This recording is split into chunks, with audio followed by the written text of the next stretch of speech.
Good evening and welcome to the May 7th, 2014 meeting of the Lake Forest Building Review Board. I am Charlie King, Chairman of the Building Review Board. At this time, I ask members of the board to introduce themselves, starting to my left. Fred Moyer. Bob Reda. Monica Ruggles. Ted Notz. Ross Friedman. Thanks. Just a note, Michael Bleck will be joining us in progress later. The board is here tonight to work together with all of you, property owners, architects, neighbors, and interested citizens, to continue the long tradition that allows Lake Forest residents and businesses to work together to preserve the qualities and unique character that make Lake Forest a special community. We recognize the personal importance of each petitioner's request. Our goal is to respect the needs and desires of property owners while balancing the interests of the community as a whole to preserve and enhance its architectural character and landscape streetscapes.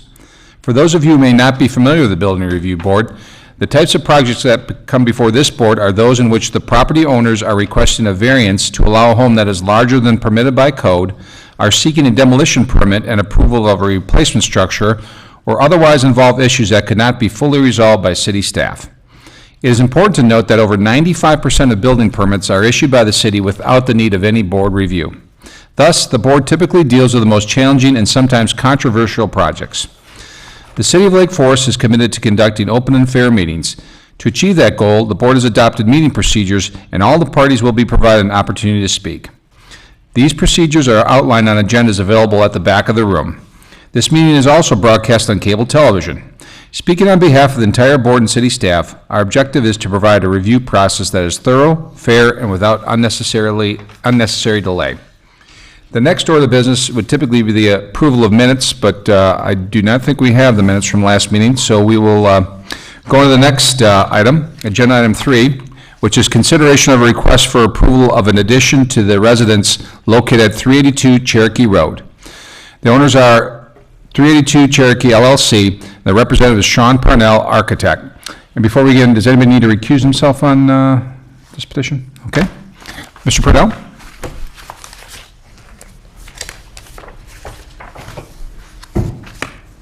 Good evening. So to refresh our memory, the owner proposes a single-story, is this on?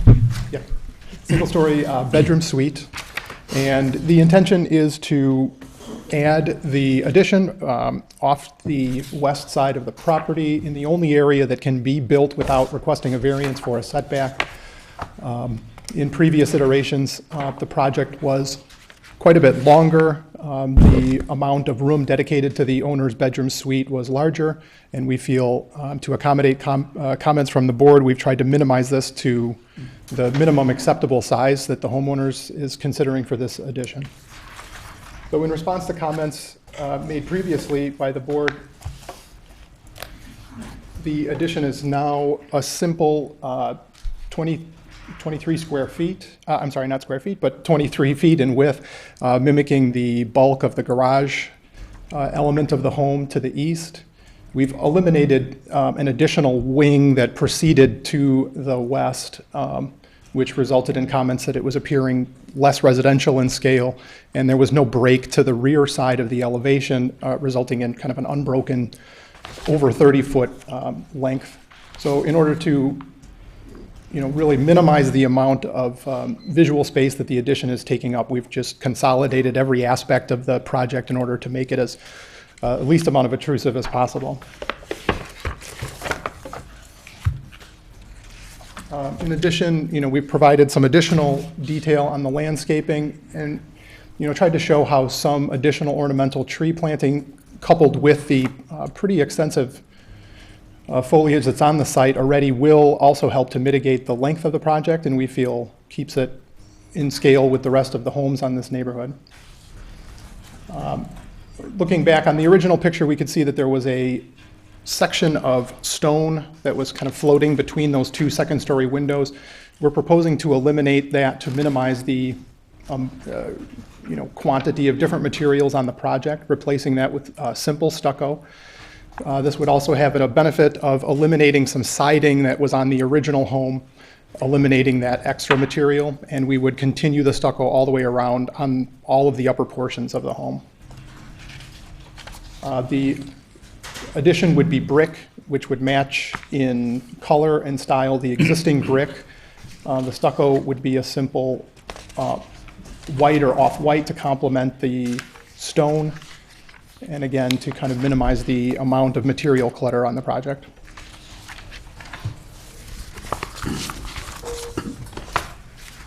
In terms of a simple massing, as you proceed away from Green Bay Road to the west of the project, visually, the addition stepping away kind of falls in line with the massing of the original project. Again, from Green Bay Road, it's not even visible, frankly, but as you proceed down this Cherokee, down the street of the home, again, it steps away and reduces in scale as you pass the house.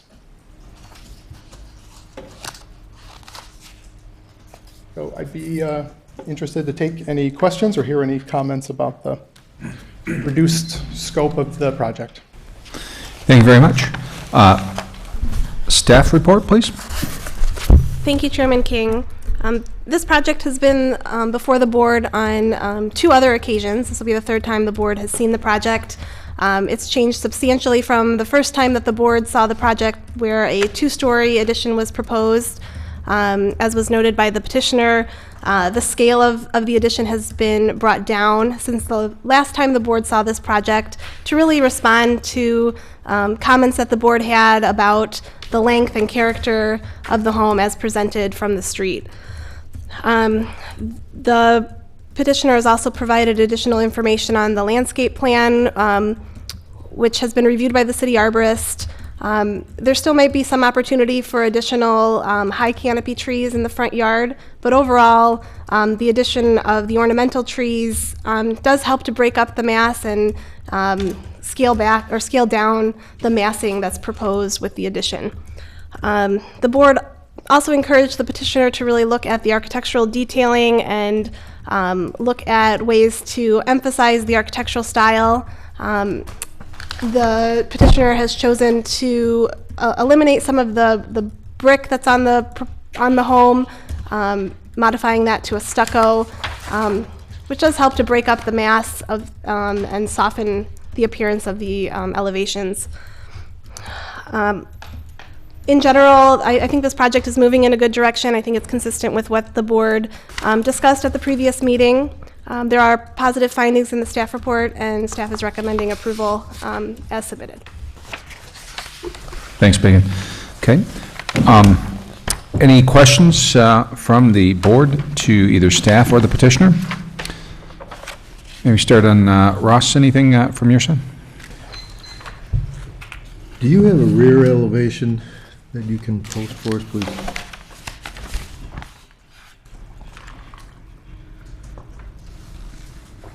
So the rear elevation is, was entirely brick previously, and now we're going to be removing the brick on the 2nd story, again, to kind of provide consistency. Everything above that 1st floor line is now stucco to highlight the upper portion, the upper massing.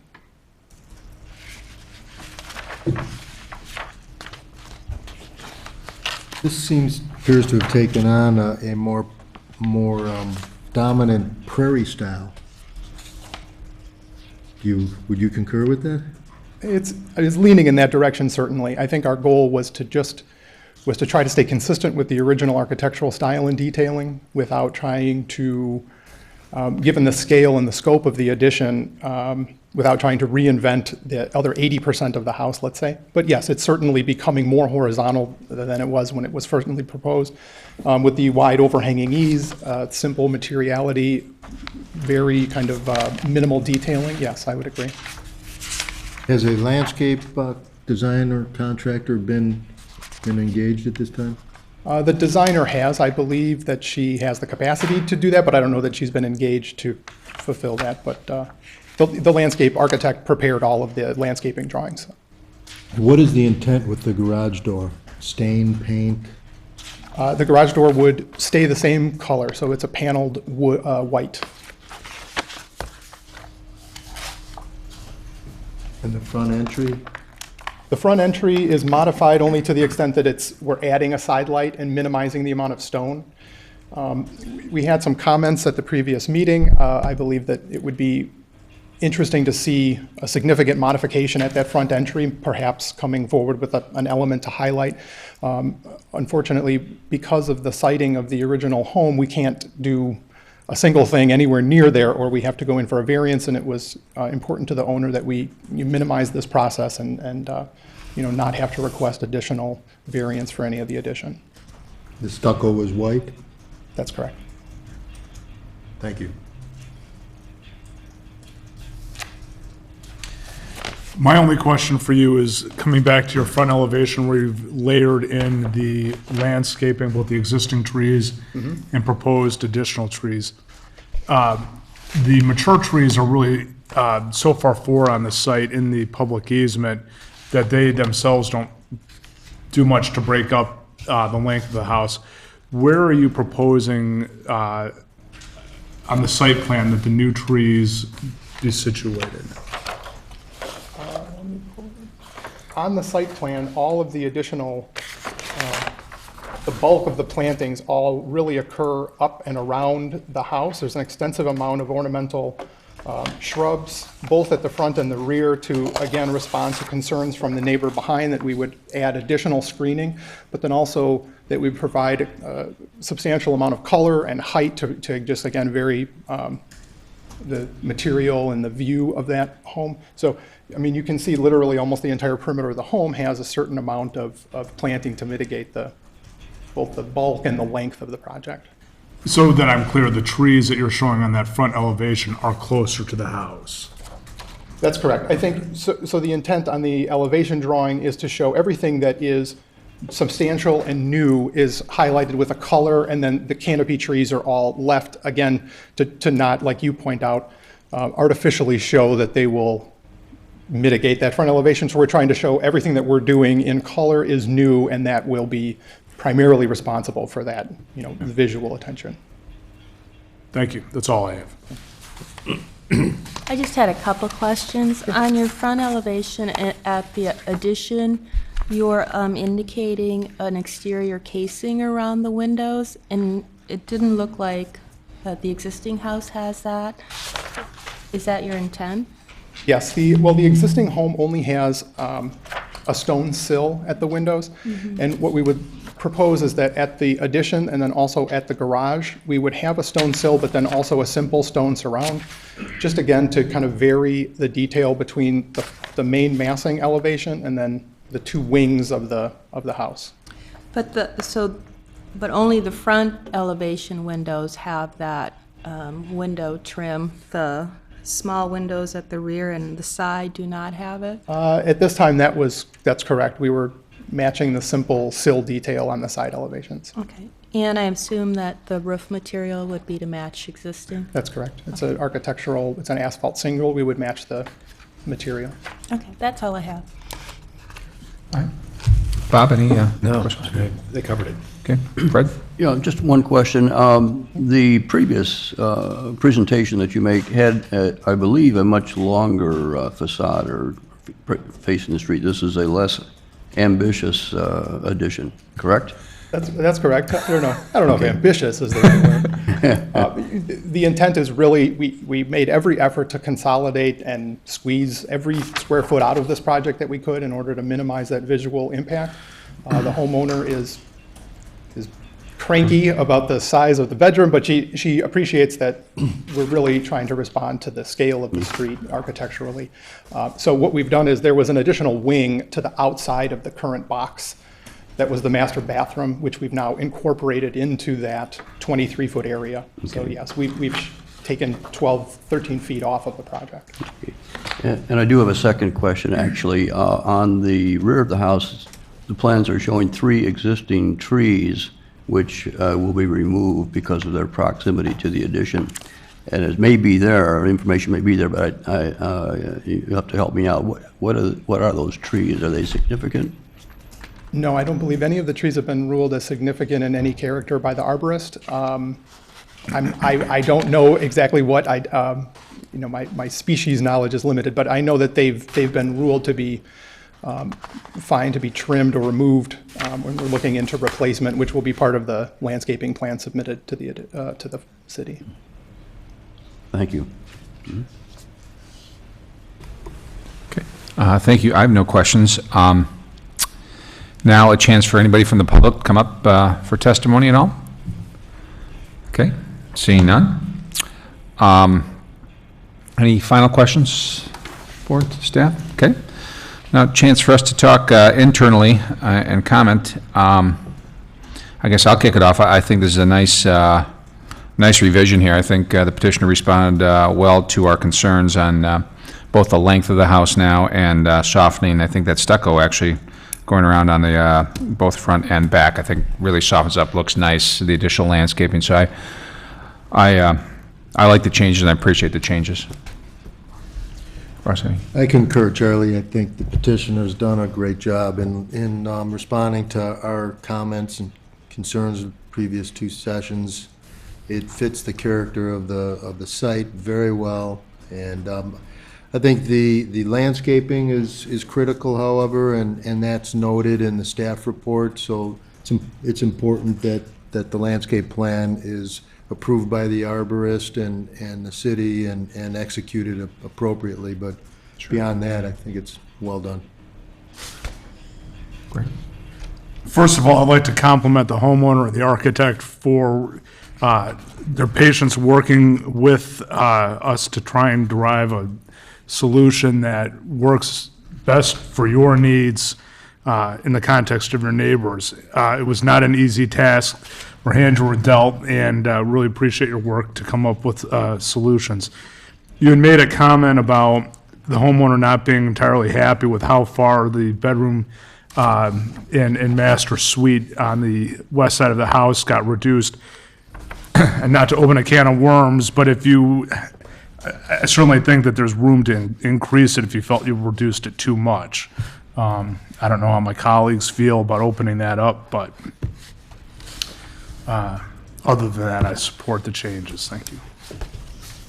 I agree with everybody on the board. I think it's a very simple addition, and it conforms to the architectural style of the existing house, and I think it improves it by removing that brick infill between the windows and adding the stucco, so I think it's a great job. Bob? I concur. Okay. Thank you.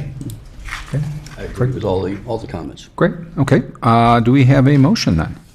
Yeah, I'll move to approve the petition as submitted, subject to the staff review for 5/7/2014. I'll second. Okay. All in favor? Aye. Aye. Opposed? Seen it? Okay. Motion passes. Thank you very much. The next item on the agenda is consideration of a request for approval of the demolition of the existing residence located at 172 North Ridge Road and approval of a replacement residence, the associated site plan, and a landscape plan. This is a continued petition. The owners are Stelios and Helen Logarkis, and the representative is John Swerk, architect. Welcome. Just downloading the presentation here.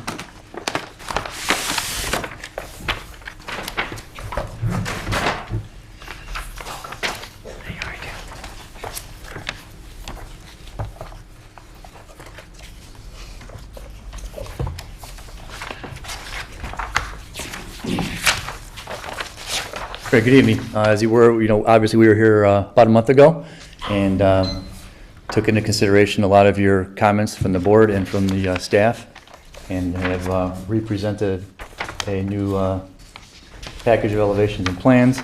In a nutshell, what we've done, I can quickly go through. We did submit the bulk calculations, and those have been verified to be under the allowable bulk. The siting of the site, we looked at two options for the placement of the new residence.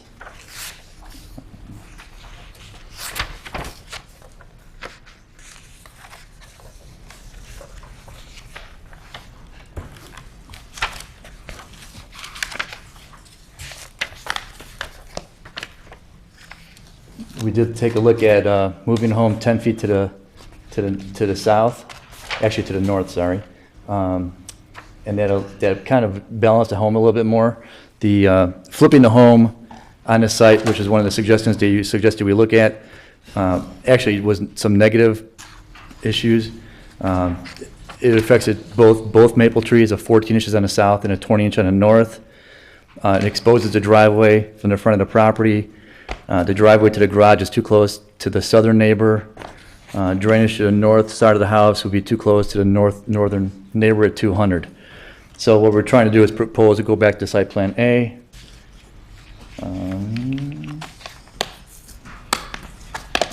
Which is the one that's on the screen there now. We moved the home 10 feet further to the south, giving us a little bit more room toward the neighbor. If you look at the overlay with the existing home, you see the new home is about 17 feet north of the current home. So the overlay we did, that is showing the grayed out one-story ranch portion is existing home, and the new home is laid over it. So on the left side there, you'll see we're about 17 feet away from where we were originally, and on the right side of the home, we're basically lined up with where it is today. This does save a 14-inch maple to the south and a 20-inch maple to the north. The driveway to the north is 100 feet from the north side of the 200 Ridge house. This distance minimizes noises to the neighbors on that side. More privacy to the garage from the existing 24-inch pine on the proposed residence in the front of the property.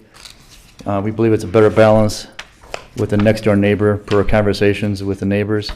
It allows better drainage also. And if you look at the elevations, we did some updates on those. Let me make these bigger, sorry.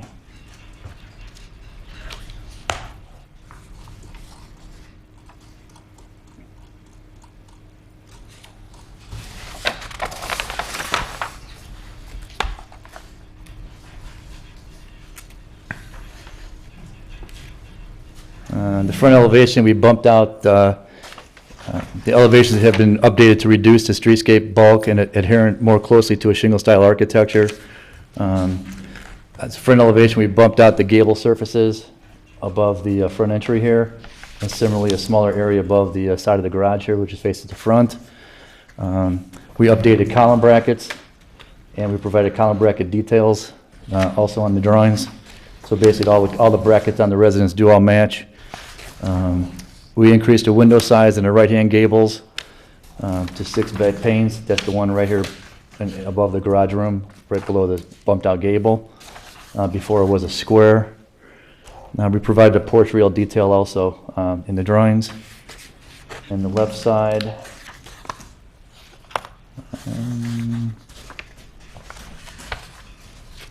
we provided, oops, sorry.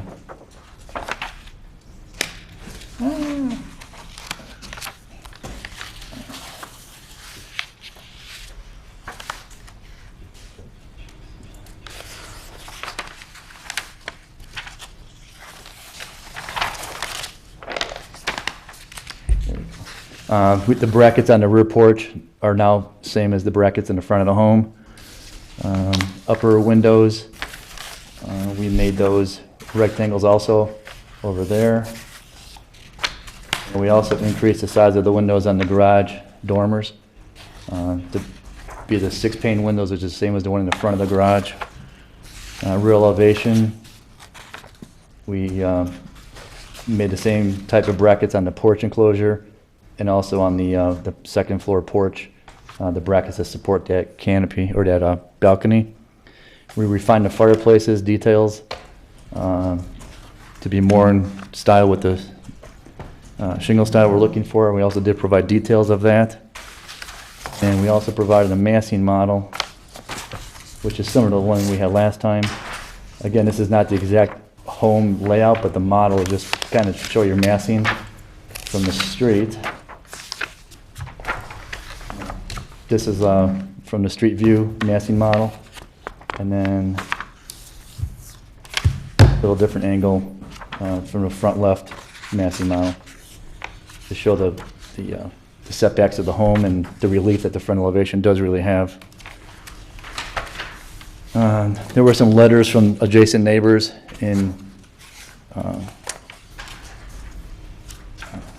with positive letters from the neighbors. I'm sure if that was actually brought to the board or not. I'm sure Megan put that in your packet. But we do have that. I know some of the neighbors are also here today. We have a letter from Green Guard Engineering suggesting that the proposed site plan A does not really affect our drainage plan that's currently been completed. Obviously, it'll be updated as we go forward. And we also provided, there were some questions in the last meeting about the site and what it actually looked like from other neighboring properties. So I provided a site plan in your packet with a bunch of numbers on it. Those numbers relate to photos that are also in your packet. I don't think we need to take the time maybe to go through every one. Maybe if a question comes up, we can go refer to it later. But it does have, generally the photo of the homes and different views. I think at this point, if there's any questions, the board will accept those questions. That'd be great. Okay, thank you very much. Megan, staff report, please. Thank you, Chairman King. Again, this is a returning item to the board. The board reviewed the demolition and the replacement structure at the last meeting. Generally speaking, the information that was presented to the board at that time provided support for the demolition component of this request. The board did provide comment and direction with respect to the replacement structure, primarily with respect to the siting of the home, the massing and streetscape character along Ridge Road, as well as the architectural details. The project that's presented to you this evening is substantially similar to what the board saw at the last meeting, but additional information and study has been completed and provided to really justify the project as presented. One instance is the site planning study. The board did ask for alternative site plans to really try to balance the mass between the two adjacent homes, look at ways to push the mass of the structure back from the street to mitigate the increased size. And the petitioner did do some studies and provided the board with that information.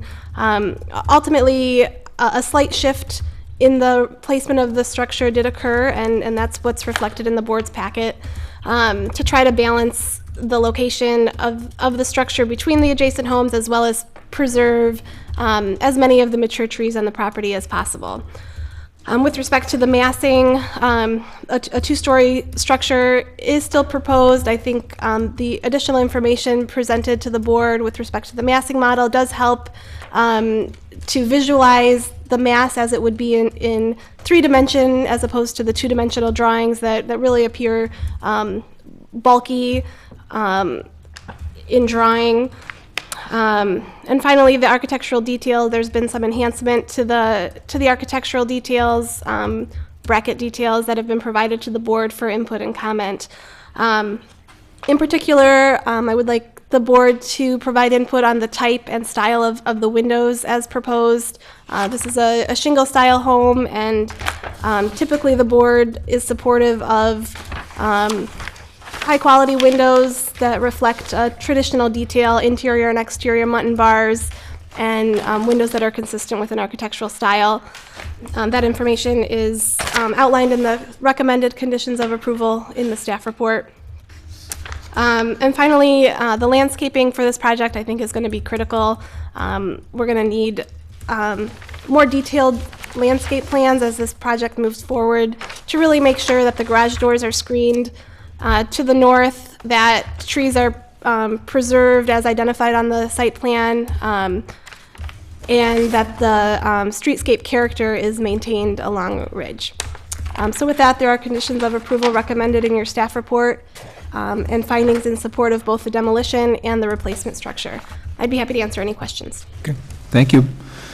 Okay, chance for the board now to ask any questions of the petitioner or staff. Fred, why don't we start down with you, if you don't mind, if you have any questions? No questions. No questions? Okay. Bob? Yeah. Did you get a chance to take a look at the staff packet? Yes, we Staff did. recommendations? Yes, we did. And you're comfortable with complying with all those? I'm not sure if Mr. Lagarakis is comfortable with the true divided light windows, I think was one of the questions. That's in the packet, I believe. I don't think you have a problem with the upper lowers being, the mutton bars only on the lower, but he was not too keen on the true divided lights from a cost standpoint and from a maintenance standpoint.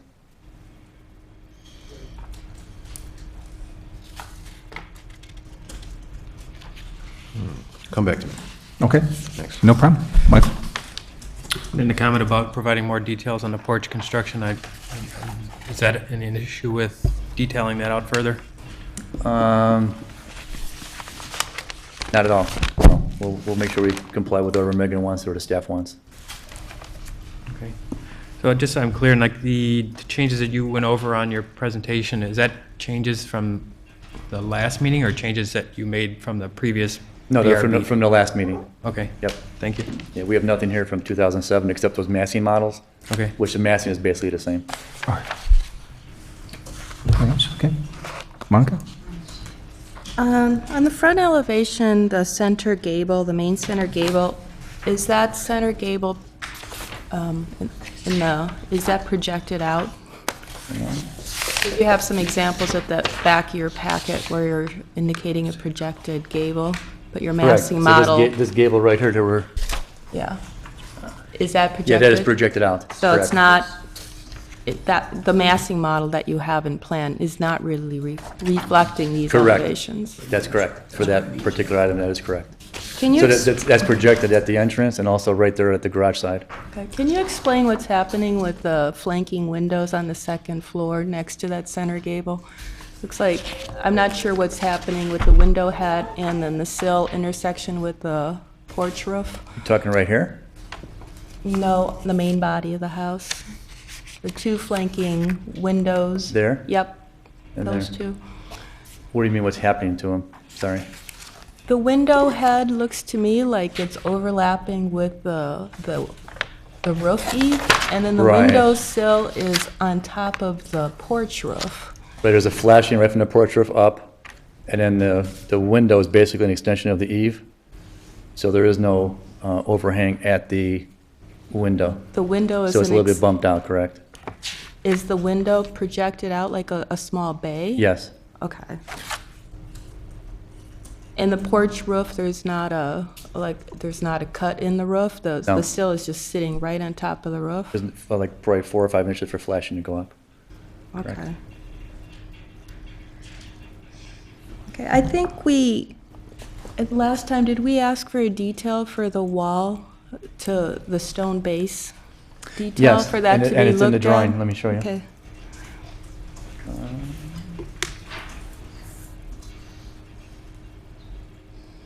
No, we have it.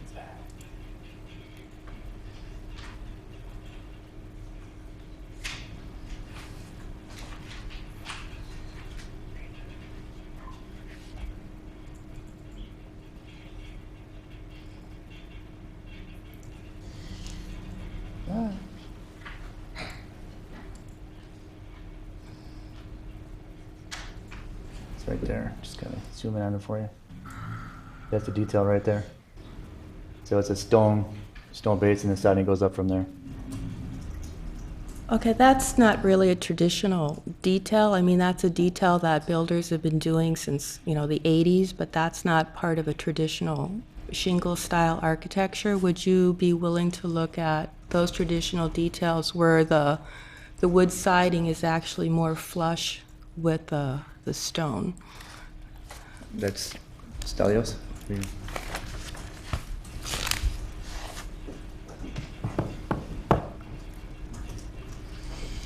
You know what she's talking about, right? Good evening. I see your point about, you're talking about the cap of the limestone, the angle? I'm talking about how the material should be more consistent with the shingle style of architecture, and that detailing in this detail is not reflective of What's the that. siding flush with the stone? So if you would go back to some shingle-style architectural precedents, I think you'd Sure. find that detail. So the limestone, you want to be flush with a stone on the bottom, most likely? Similar. Yeah, that's no problem. I thought you was talking about the angle, the slope. No, you really shouldn't see that big of a difference. It shouldn't Okay. be like a 4-inch setback from the face of the stone to the, Bringing the shingles forward. correct, Okay. which actually gives you Referring off more the wall. livable Cut it out, space figure it inside. Okay. Yeah, it's fine. Okay. I'll make sure you're aware of that before I agree for you. No, it's fine.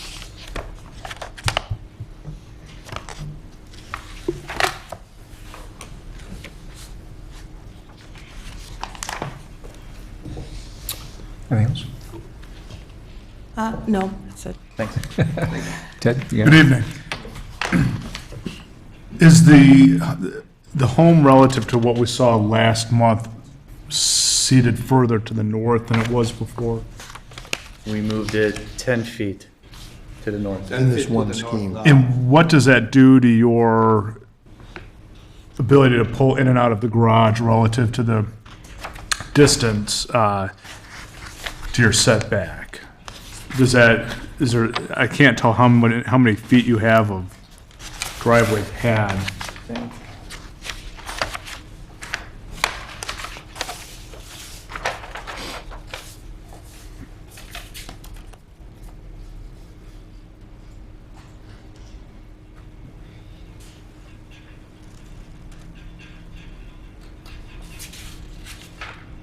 Yeah, we still got probably 30 feet from the face of the garage to that north edge of the driveway. Okay. My only other question concerns the consideration of pushing the house further back from the street to the west. Had you looked at that at all? And if you had, was there a reason you didn't consider pushing it further back? Okay. Couple things. First of all, to pushing the house back more. Okay. I have damaged actually, I have to remove the 20-inch maple, as you see on the driveway. Well, you're already removing that. No, this one. Not One right there. What's the distance from that maple to the driveway? for the maple. Actually, I don't know if you visit the site. I had the map, the whole house. I did it myself on the site where the new house is going to be sit. I don't know if you visit the site. You see approximately we're sitting about minimum, I can say about 20 feet to 25 feet from the end of the driveway, if that. So pushing the house to the back, okay, more. I was going to, actually, I was going to go to nearest, like a little forest line I have there. Plus also, it's regarding the drainage on the back of the property. If you would see the topo, I think we had with the catch basins and everything else where we have back there. It's much better drainage the way we have it. If you review the topo, we have. That's why the house is not pushing back, because we're going to suffocate the backyard, because we got all this nice, beautiful forest line to northwest of the house, and I don't want to go near to that. When I was at the site, the distance between those trees, it does appear you have some room to go back another 10 feet without impairing either the drainage, impacting the other tree.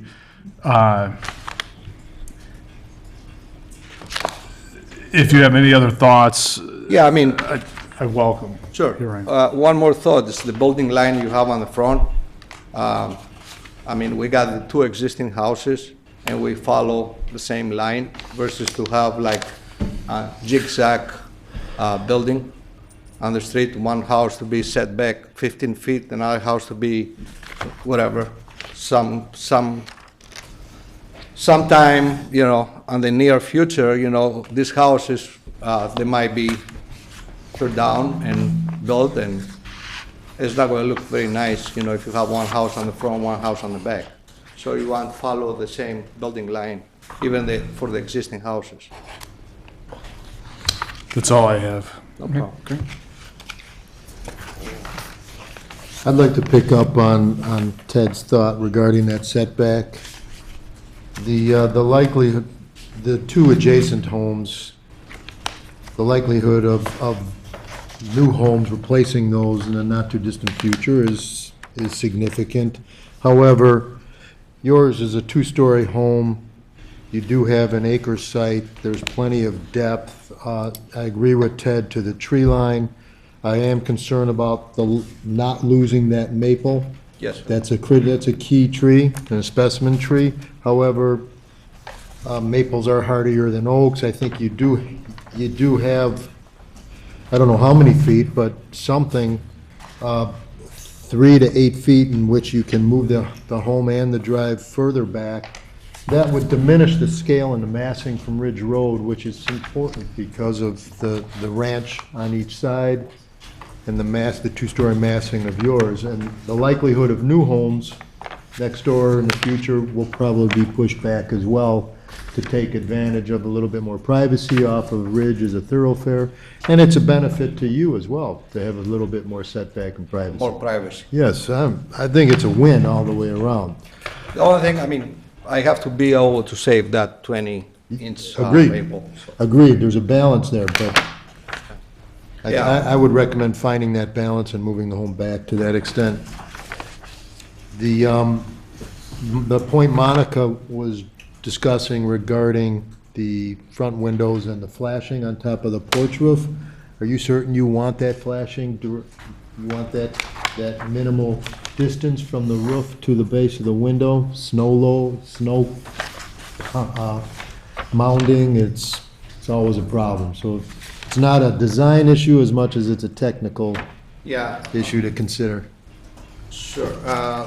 The thing is, I don't have another roof to meet that, to have like a valley or something for the snow to be stuck into that area. I built a lot of houses, I never had problem. The only problem we have, if we have like two valleys, or sometimes you got a gable, and you got the valley coming down, and you got the fascia, and south of, either to the left and right, and blacks, the whole thing down, but What is the dimension of the front columns? the size of the column, they're gonna be 8 by 8. It's gonna be built with cedar.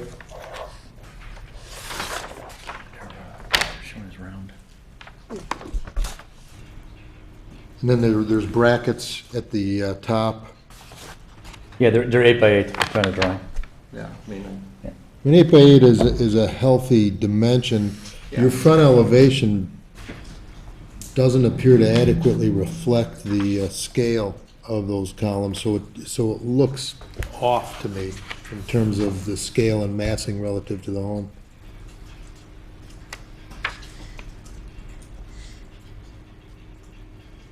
I think they're just getting kind of lost with all the siding behind, Yes. but they're pretty thick there.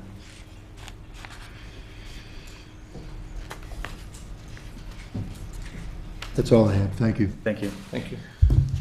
Charlie? Yeah, Fred, please go ahead. Yes, I have a question for you. In the site plans, there are two maple trees to the north, right? 20-inch and a 36-inch. Yes, Okay. The first three sheets of the plans are site plans. There's a grading plan, a proposed site plan, and a landscape plan.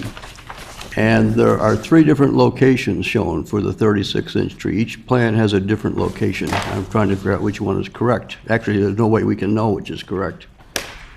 In the first plan, the grading plan, the 36-inch maple is on the apron, rear apron of the driveway, virtually.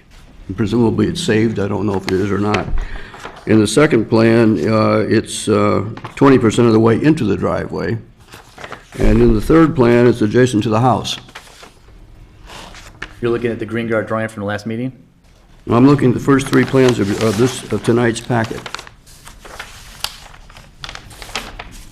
The grading plan, the proposed site, Yeah, I don't think we gave you a grading plan today.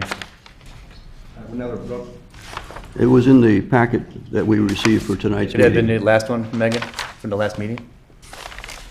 It was provided for this submittal, but the date does reflect 2007, so I believe that reflects the siting of the home previously proposed and does not accurately show what is proposed this evening.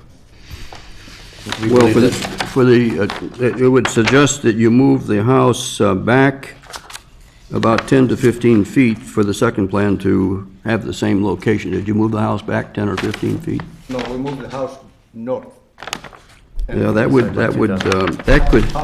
could help make the third plan true, but the first two would not agree with it. Yeah, from 2007, the house plan could have changed, Yes. the actual grading plan. So in the third plan, actually,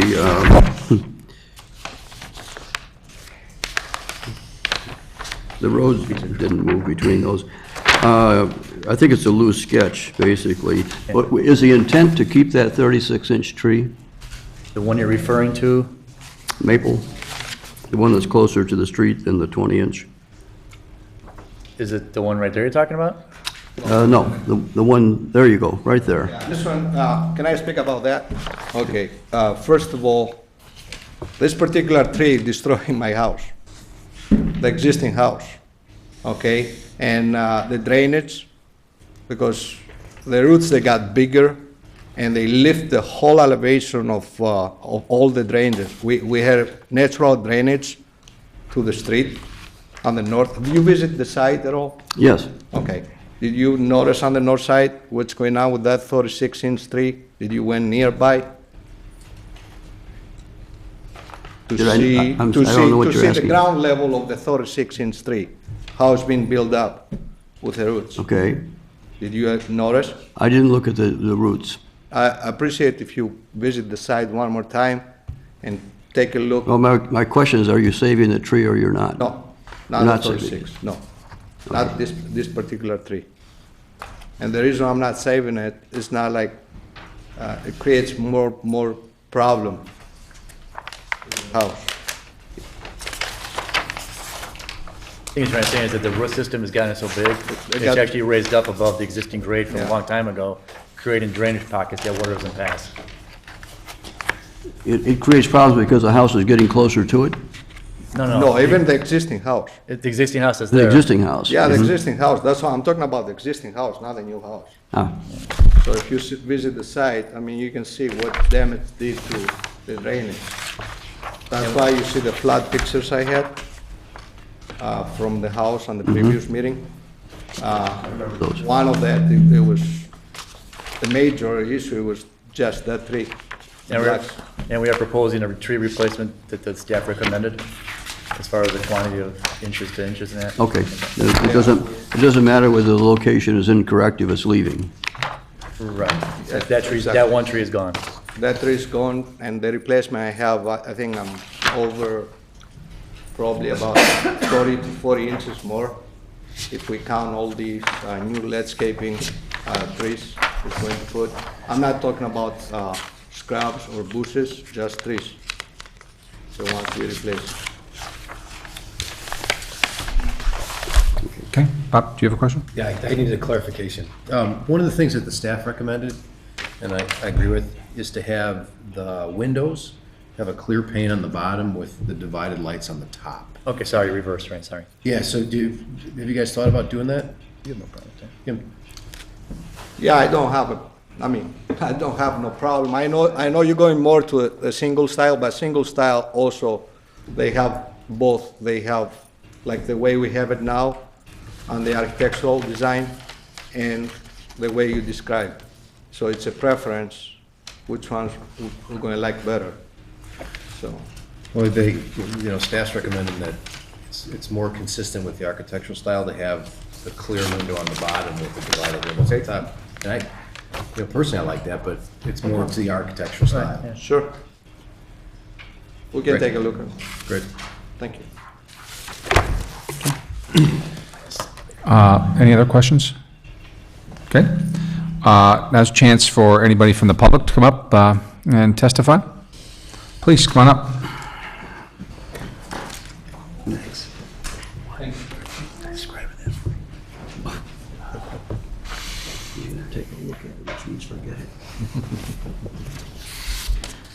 Good evening. My name is Pamela Engel, and I am directly across the street from where they wish to build this home. I have problems with it because, number one, I don't know why this man would want to build this size home that's surrounded by all ranch homes with very nice landscaping. He now, 2 years ago, told us that the home that's there had to be destroyed because it was getting water, it was this, nobody could live there.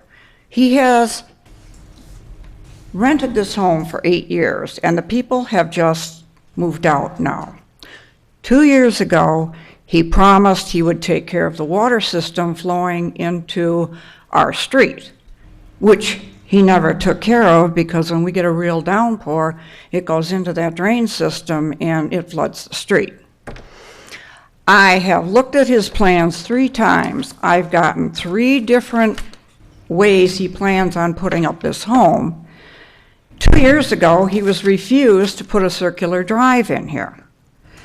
And I thought we were finished with putting this size home with this type of a driveway in where there are all ranch homes with very nice landscaped yards.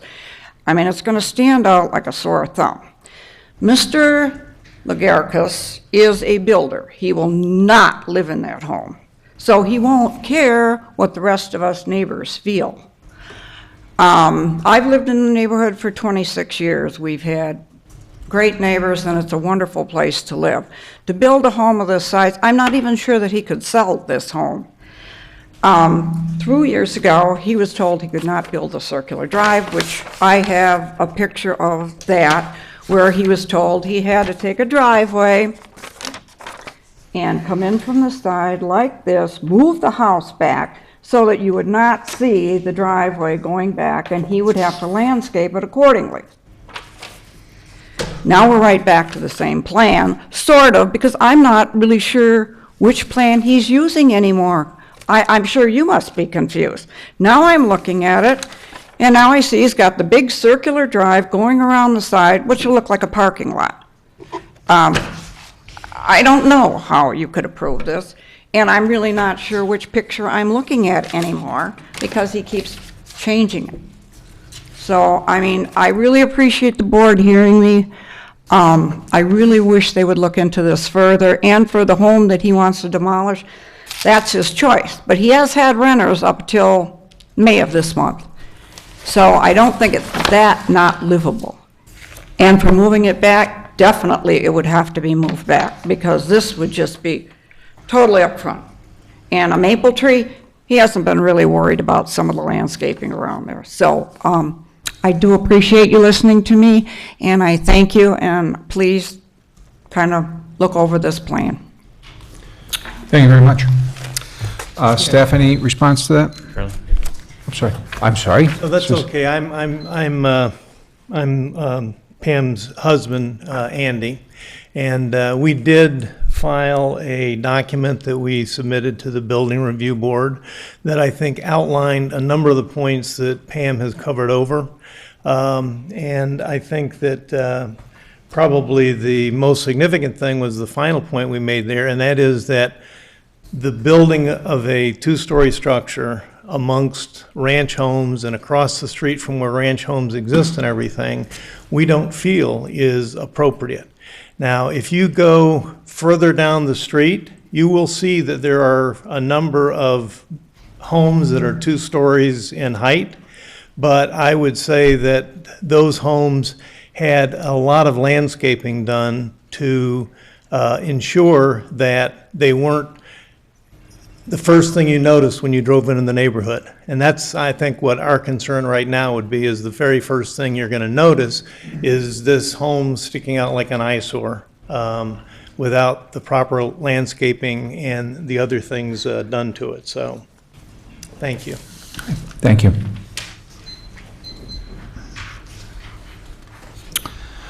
I don't know if you have any input, staff, perhaps maybe on the different plans that we've seen.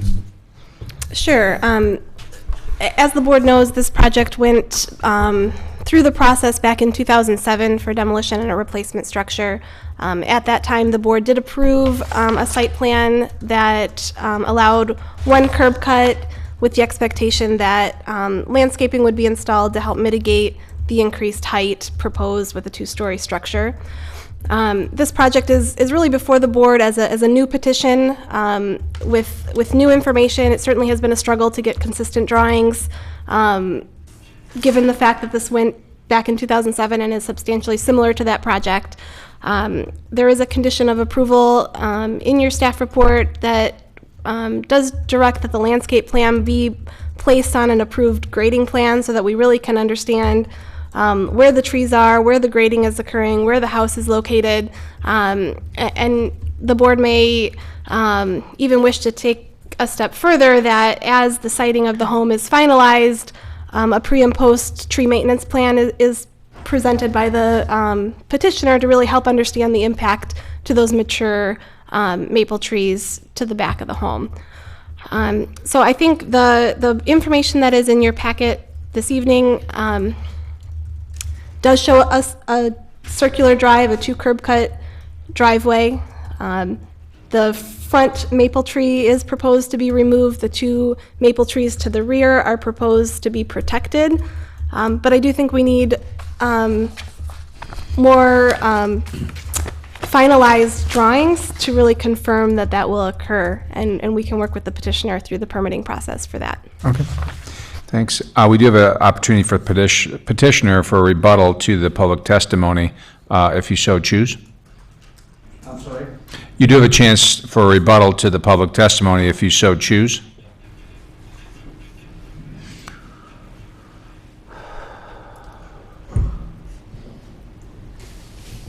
Okay.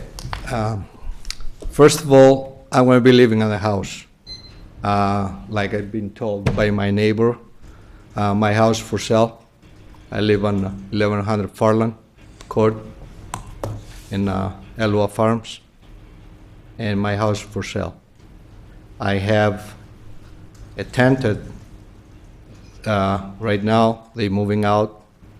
Actually, it was the end of April. I rented for a short term up to, I can show you, okay, up to September. And the reason I rented up to September because I wanted to build a house and live there. The reason I bought this property, and actually my neighbor, he said I'm a builder. If I want to sell this property, I was going to sell it and move on somewhere else and build somewhere else. Okay, I bought this property because I like the location. I like the size of the property, and I kept this property. It's not 7 years, like my neighbors say. I have this over 12 years. So the reason I kept this property is for myself. I love the trees. I love the backyard, like I speak on the last meeting. I love the gardening, and I'm going to be living on this house. I mean, I have the opportunity to do specs, not only on Lake Forest, but everywhere else. But this particular house, this is my house. Okay. All right. Thank you. Thank you very much. And also, I mean, I have the neighbor on 200 north of Ridge Road. It's one of the letters. He's back there. If he wants to speak. I mean, I present the house to him and his family, what I'm going to do, and he's a new neighbor. He just moved in the neighborhood about a year and a half ago. So, Okay. and thank you. Okay, thank you. Okay. Any final questions from the board to the petitioner staff? You do have another question? Go ahead, I have Fred. a question for staff, and I'm wondering, has the city's arborist looked at the tree situation, and particularly the 36-inch maple, which is purported to have a problem with the existing house, which is being demolished if it's approved? So I'm curious about that situation. Is the tree salvageable or not? The 36-inch maple, the one closest to the street, the city arborist has looked at that tree and did not note it as a significant tree worth preservation. So the inches that are removed will be required to be replanted inch for inch on the site. But the arborist has reviewed the conceptual plans presented and does support the plan.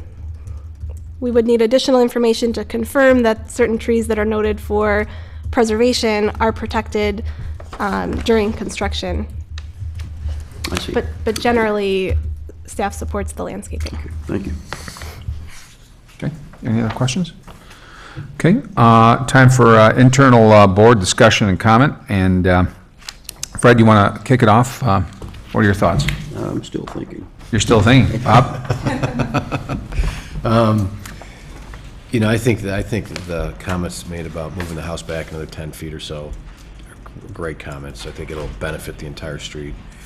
I am kind of concerned about the driveway. I mean, it's a lot of asphalt for that road. It's too much. It should be just a single curb cut, things said. So I think if they go with that and kind of adhere to what Monica said and everybody said, you know, I could support it with a single driveway. Okay. All right. I agree. I think one curb cut idea is a good idea. The landscape plan and the consistency between the drawings is a little bit of a concern, and I think that it would benefit us all if we had a better understanding of that. As Megan mentioned, maybe have the landscape plan overlaid on the grading plan where everything is, we know what we're looking at. And then, just maybe a little bit more definition on the landscape plan as to what that streetscape would actually look like. And I think that this could benefit if there's an opportunity to just slide the house west a little bit. I think it'd help moving it north. Maybe a little bit further west would help. And some of the minor details that were mentioned in the windows and the stone wall could use some attention too, I think. Okay, all right. Well, I have two concerns. My main concern is the streetscape of this part of the street. I believe that the replacement structure really is too large for, this section of the street. There's a number of ranch houses, and I think that with them wanting to go with the shingle-style house, they had the opportunity to bring in some other elements that could have mitigated meeting the neighbors, like coming from a one-story to the two-story structure that it is. As the house sits now, it's basically a two-story colonial with some pseudo shingle-style architectural details. And if it would go further, I would strongly suggest that those shingle-style details really be detailed properly. There's problems with the proportions of the columns, the brackets, the windows, the way that the shingles meet the stone. Some of the other elevations, there's big blank walls, and I can see the demolition of the house, but I don't think the replacement structure meets the expectations of the city of Lake Forest. Okay. Ted? I'm overwhelmed by the mass of the house relative to the neighbors. There's no foreseeable major change to the neighborhood where you're seeing home after home getting demolished, and could be another 50 years if there's any other major change. And the petitioner has to take into consideration minimizing the impact this house has on the overall look of the whole street. I feel that the home is too big. Can I live with it? Probably. But to do that, I think pushing the house further back west helps mitigate the mass relative to the neighbors. And I ask that the petitioner work with the city and the city arborist to push that house as far back as possible, that to the extent that it won't have any impact on the tree that is being saved, the western tree that's being saved. Other than that, I echo my colleagues' comments about the other design elements. I have nothing more to. And again, I think with regard to the circular driveway, I think with the size and mass of the house, everything that this petitioner can do to help minimize its impact should be done, and if that means reducing the impermeable area and eliminating a curb cut and having a single access point on the street, certainly helps. That's all I have. Okay, great. I concur regarding the single curb cut, perhaps centered on the site and then splitting off to the parking front, guest parking, and then around the rear. That would allow for better screening and minimize massing, setback further, we've discussed. The drainage and grading, I assume, will be reviewed significantly by city staff and Green Guard. That's critical, of course, to you as the owner as well as your neighbors in the community. You should have the ability to appropriately drain and grade the site given its size, the road adjacent to this.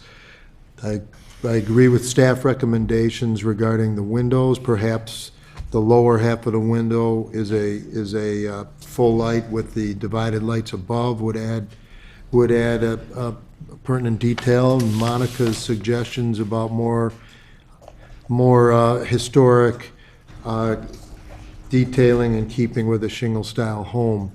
If that is your intent, which it is to build a shingle-style home, then perhaps focus on the details. It will be a more pleasing home to you and to the community. I also agree with Monica and what I mentioned previously. There's something off about the columns that plays in with the detailing we just discussed, and that's all I have. Thank you. Great. Well, my thoughts are, I appreciate the petitioner did make some strides here in the petition, I thought, by moving the house to the north 10 feet and, well thought of trying to do that and save trees. So I appreciate what he did and certainly try to do a little more attention to the styling of the house as well. So I appreciate that. I'm really not as concerned about the dual entry driveway. I think we talked about that last time. I think we were okay with it, so I'm a little confused now. The board's not, but I know things change. But I guess I'm a little up in the air here what the board really wants to do here. I don't know if there's a consensus to approve this or if people wanted to see some of these changes to the landscaping, styling, et cetera. So I guess I'll ask you again, and I don't know, Fred, I don't think you had a chance to comment either, so maybe you weigh in here. I would weigh in on that. The landscape plan, and I think as Megan has said, it needs to be a real plan. I think we have a sketch here. To me, it's not reassuring that the landscaping that was sought previously and which the neighbors have spoken to hoping it will be there, is not conveyed by the plan. It's very much of a quick sketch that shows landscaping of some kind, but it's in a sketch form, and I think we really need to have a real landscape plan. Yeah, I think with what everybody's been saying around the horn here, they got to come back with a plan that says this is our plan, both the site plan, both architectural drawings, plus the landscape plan, so everybody could agree that that's what they're talking about. And then they're going to have to incorporate, I mean, what everybody's raised here today is a lot. And I think they're going to have to come back and incorporate it. Because there's so much, really. So direction for the petitioner, try to move the house back as far west as possible while saving the 20-inch maple. I would, it sounds like the board would like to see the single curb cut driveway. Is that the consensus on that? Can I make a comment? Actually, we don't allow comments, sorry, at this point in the action, so. Submitted the one driveway last time, and the board directed us to do the circle drive. That's the only reason why we have it.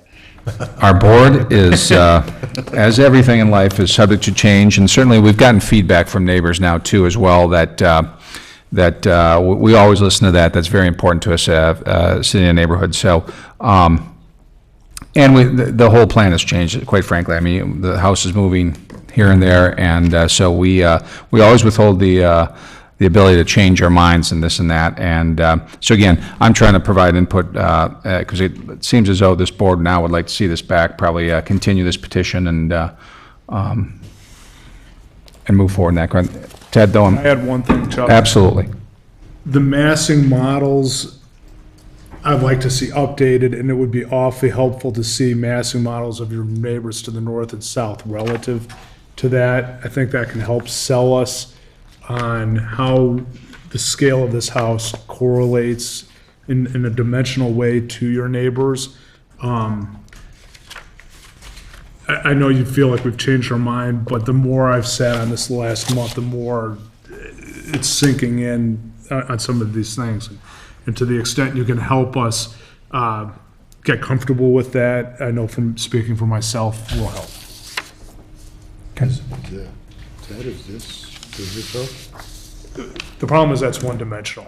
A flat streetscape just doesn't, it probably does, that type of perspective probably does not do you justice, in all fairness. Whereas I think if you had a three-dimensional context, can show the fact that it's set back relative and I'm only one guy's opinion. I'm just saying that you would do yourself a service if you provided that input. Okay. With that in mind, do we have a motion here to continue the petition? I'd make a motion to continue the petition, subject to consideration for complying with the shingle style model, which includes the window details, stone details was brought up by Monica, as well as what Ted said, the massing model, which includes the way the curb cut's going to look, the way the landscaping is going to look, the streetscape, to cover everything else that's in the staff report as well. And a landscape plan, a detailed landscape plan. Okay. Do you have a second? Second. Okay. All in favor? Aye. Aye. Opposed? No? Okay. Motion is continued. Okay. The next on the agenda is consideration of a request for approval of the demolition of the existing residence located at 1020 Walden Lane and approval of a replacement residence, the associated site plan, and the landscape plan. The owners are Thomas and Michael Murphy. The contract purchasers are Chris Brennan and Diane Krapf, and the representative is Michael Fitzgerald, architect. And before we begin, does anybody need to recuse himself on this? Chairman, I'd like to recuse myself. Ross? I need to recuse myself. I don't join the public. Okay. Anybody else? We're getting lonely up there. All right. Welcome.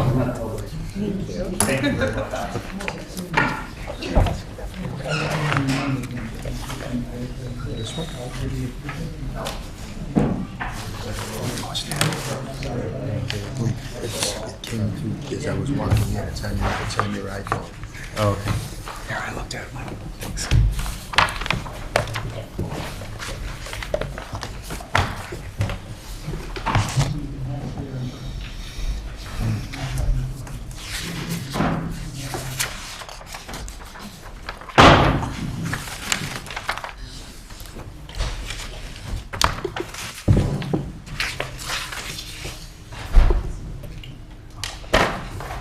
Builder colleague of ours felt he was going to build a full-scale model, so. It looks kind of heavy. We got a little more than we planned for, but I think that's okay.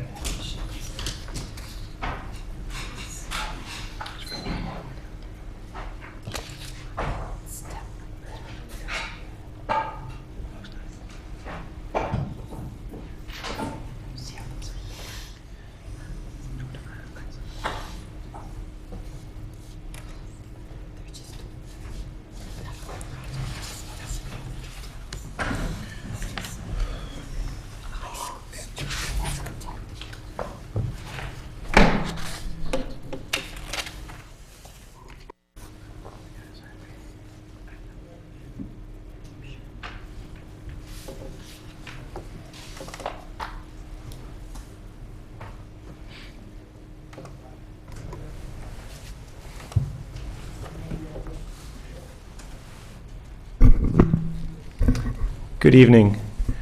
My name is Mike Fitzgerald. I'm an architect with OKW Architects. And along with Catherine Talty, landscape architect, we're pleased to be before you this evening to talk on behalf of contract purchasers Chris and Diane Brennan regarding 1020 Walden. I need to start with they send their regrets that they were not able to make tonight's proceedings and really would like to have been here. Diane had a pre-engaged out-of-town meeting with work and was unable to attend. Her husband Chris had rearranged his schedule to be here. Unfortunately ended up over at Lake Forest Hospital and is bedridden with a spinal injury. So perhaps he's watching this evening on closed circuit or the Sox-Cubs game. I'm not quite sure which one. My guess is he's a little bit more interested in this. But they very much wanted to be here tonight. Their absence is by no means a reflection on their interest in this project. In fact, recently they reached out to all the neighbors on Walden Lane with a personal letter, and we included some drawings and provided the opportunity for residents to give them a call.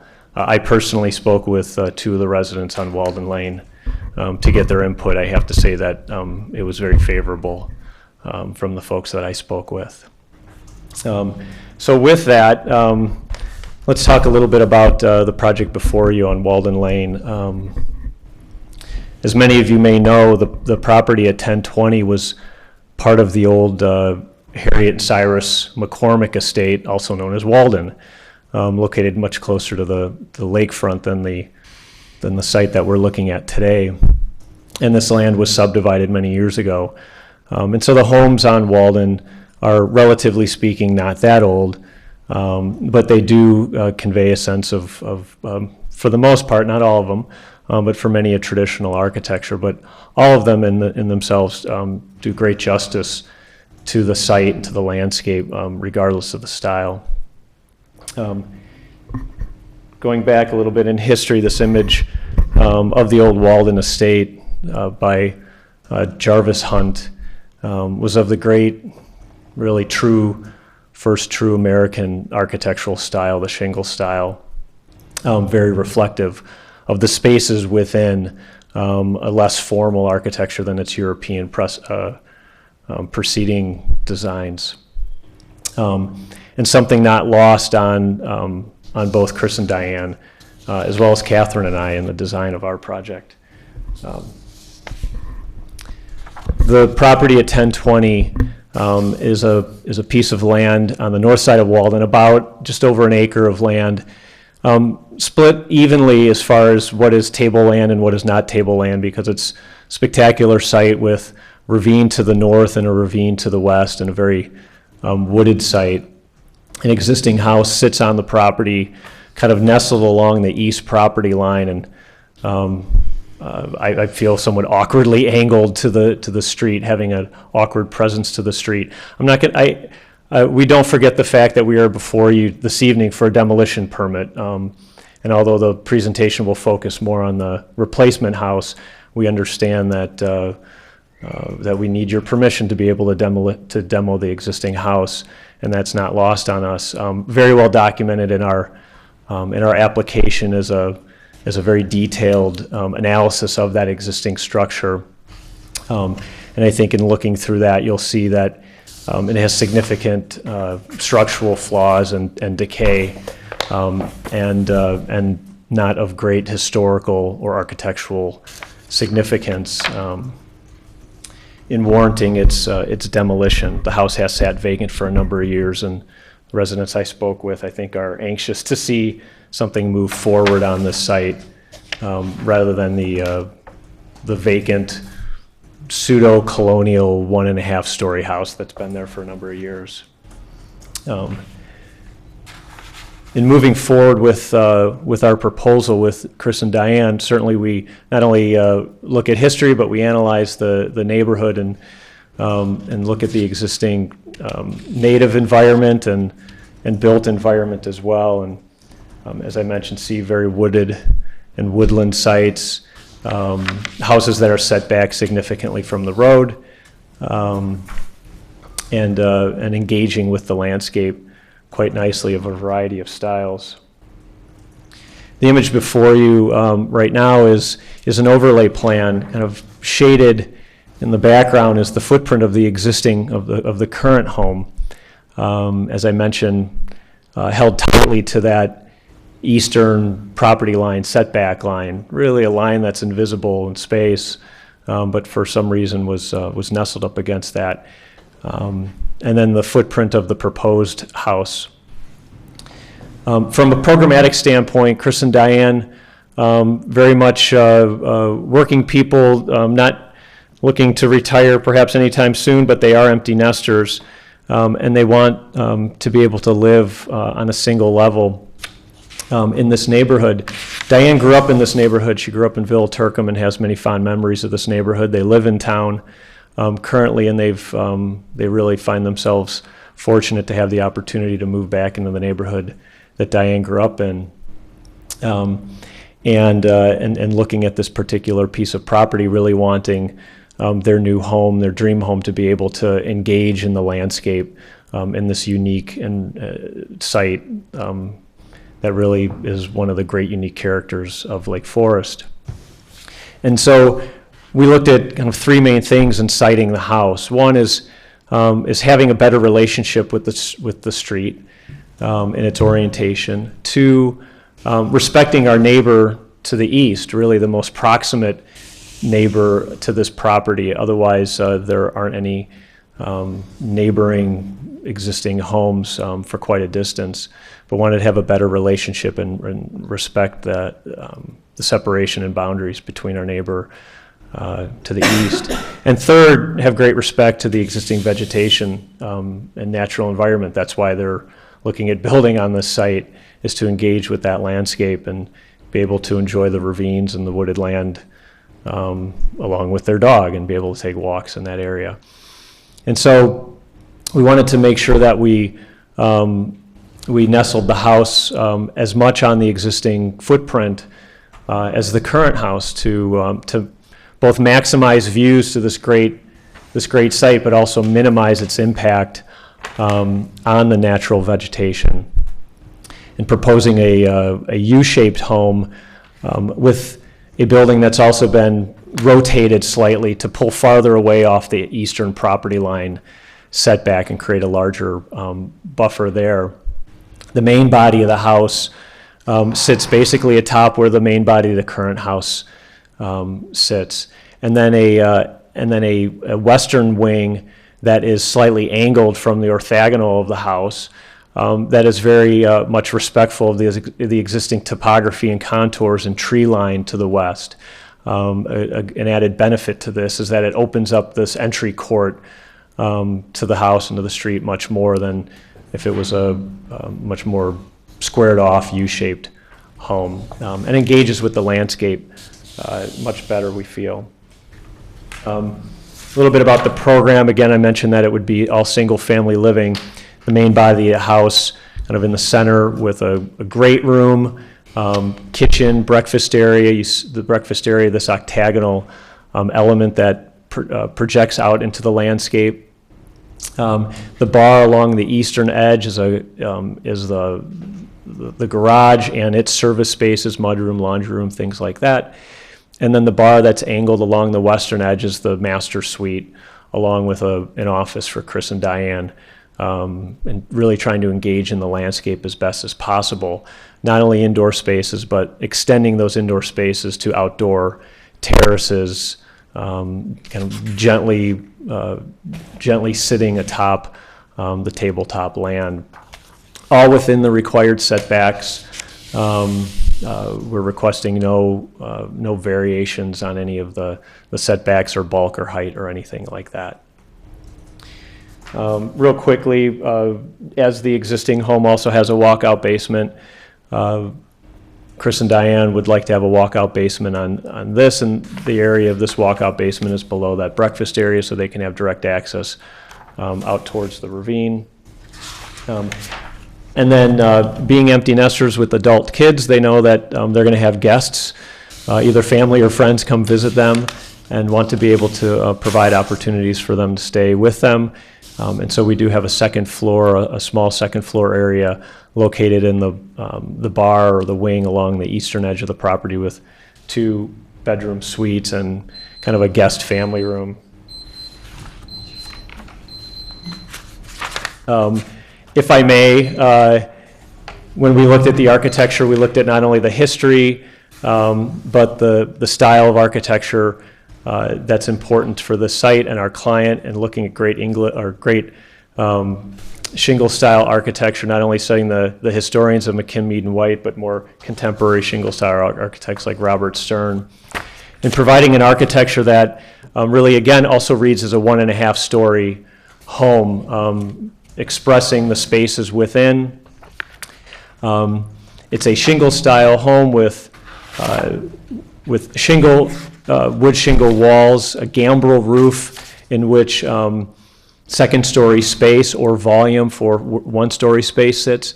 And this home gently sits on a stone plinth with the shingles slightly sloping over that stone base that rises from the ground, and anchored by 2 stone chimneys. And you see the existing and proposed elevations above. We're also very conscious of how this home will sit on the streetscape and the scale of this relative to our neighbors. The materials of the home are pretty simple. As you've noticed, I've got some pretty good size scale versions of that. The walls being of a white cedar shingle, which is the shingle on the closest to me, which will weather a lighter kind of silvery gray than a red cedar shingle, which is what we're proposing for the roof, which is a heavier, more durable shingle and a more appropriate cedar shingle for the roof. As I mentioned, this home sits on a stone plinth, and we're proposing a land and stone quarried in Wisconsin that has a lot of buffs with some grays. Painted white wood trim around all the windows. Those single double hung windows would be flanked by operable shutters with hinges and shutter stops. The front door and the garage doors would be a stained wood. You see kind of in this, I guess, medium oak range. And consistent with the architecture and expressive of the interior, you see a number of architectural elements that give the building a domestic scale. Not only the punched windows with shutters, some ganged windows on the upper floor. Where we have upper floor living, we have dormers in that roof line. Smaller windows that are reflective of smaller spaces. Round columns at a recessed entry porch, and dormer windows above that to provide some natural light into the volume of the space, keeping the scale of the building sympathetic to not only the neighborhood but the site itself. I have some 3D model views, start pinwheeling around the building to see how the massing of the entry court as we work around the building, elevations of what you don't see in dead elevation, the one on the right being the garage doors, and the one on the left being the side view of the master suite, both these cut through the main body of the house. As we continue to pinwheel around the building clockwise, the image on the right, the western master bedroom suite, along with the north wall that looks out onto the landscape. A lot of glass, but a lot of wall as well, very traditional architecture, and the tower, the belvedere, anchoring the corner, turning the corner between the main body of the house and the eastern wing that houses the support space as well as the guest suites above. And then the terraces that link these spaces in between. The more detailed elevations of the other sides of the building.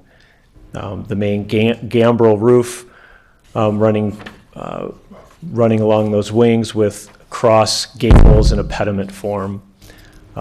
Great detail, great level of scale as well.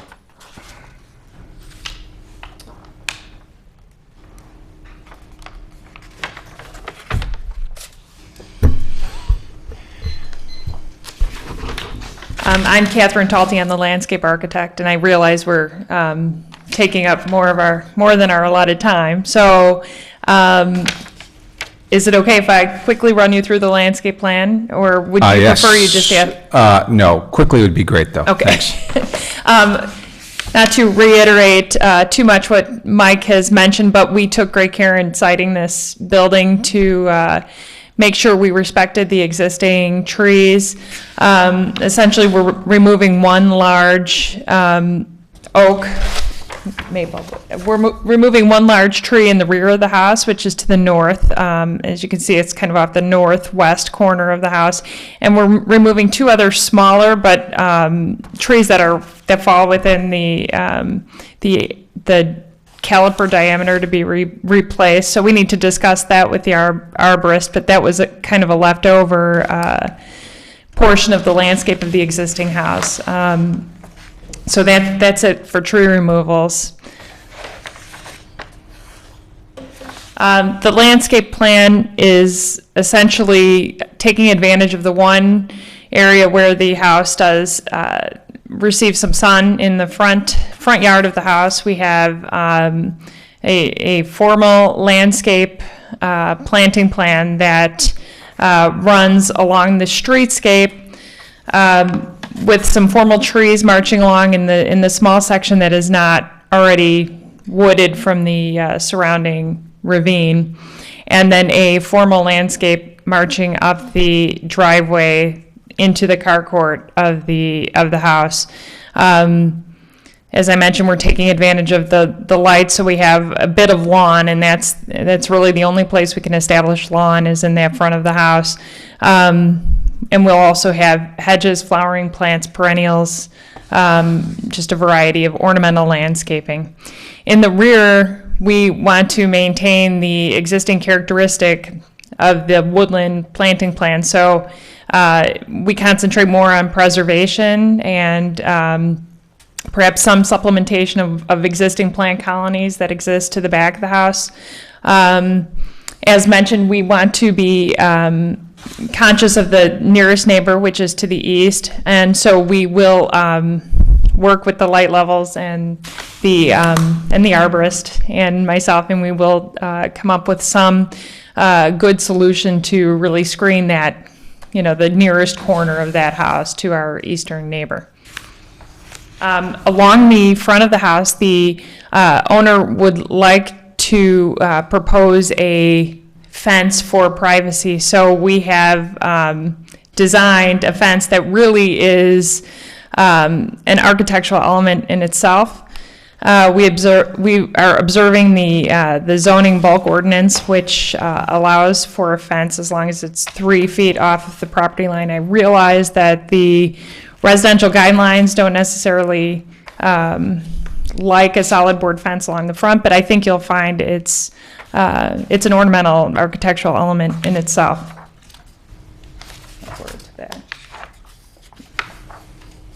So this top elevation is really indicative of what that board-on-board fence would be. It would have a slightly scalloped top. The driveway would be flanked with stone columns that would match the architecture of the house. And along the front of the fence, we'd have a solid hedge at the base of the fence. And the thought is that we are proposing some formal parkway trees that go along the front. We understand this does not count towards replacement trees, but as you may have noticed from the existing photos, there is really nothing from the street to the face of the house. So we felt a good, solid planting plan along the street would give the house presence and would emphasize that portion of the streetscape ornamentally. I believe that's really it, unless, for the landscape, unless you have questions. Thank you very much. Megan, staff report, please. Thank you, Chairman King. Just a couple quick comments. The request before the board is for the demolition of the existing structure and the design of and site plan for the replacement structure. This project actually is another one that was reviewed by the board, I believe in 2006. due to circumstances, the project never went forward. So this is back before the board as a new petition for demolition and replacement. It's a different homeowner, a different design, but interestingly, the same architectural style was chosen, and I think that's reflective of the character of the site. This particular style, the shingle style, is sensitive to the site, has a low massing. There's attention to architectural detail. High quality materials are proposed. It is a ravine property with several mature trees. The design of the home takes advantage of views into the ravine. And on the other side of that comment is the need potentially to screen some of the vertical elements that are proposed on the rear elevation. So the staff report does recommend, as a condition of approval, additional landscaping, in particular along the east property line, to really provide a buffer of the vertical element from neighboring properties. Board input is requested on the solid fence that was noted by the petitioner along the front property line. The residential design guidelines does discourage solid fencing along the streetscape. There may be some properties along Walden that does have a stockade or a board fence, but it's overall the streetscape remains dominated by landscaping, and I think that's an important characteristic to preserve with this plan. There are some additional comments about the massing that I would like the board's input on with respect to the use of transom windows on some of the smaller wings of the home. But in general, the design is consistent with the standards that the board uses to evaluate this type of request. There are positive findings in the staff report and a series of recommended conditions of approval that I'd be happy to go over or answer any questions that you have. Okay, thank you very much. Have questions from the board to the petitioner or staff? Ted, you want to start us off if you have any? Magnificent piece of property, beautiful home. Really, the only question that I had walking around the property is noticing the neighbor to the east. They have, I can't remember if it was a fire pit or a barbecue pit that is sliding into the ravine. I'd like you to speak to any efforts you need to make to stabilize the ravine to make sure erosion is not an issue. Well, I'm not a civil engineer, so I'll do my best. Couple things. I think one, when the home to the east and many of the homes along the ravine were built, it was prior to current ordinance as far as setbacks, and I would imagine that that today one could not build a home as close to the ravine. As we've studied the slopes of the site, and so the setback along the ravine, I believe is significantly greater than what was permitted many years ago, and for that exact reason, probably because of a concern of erosion and slipping into the ravine.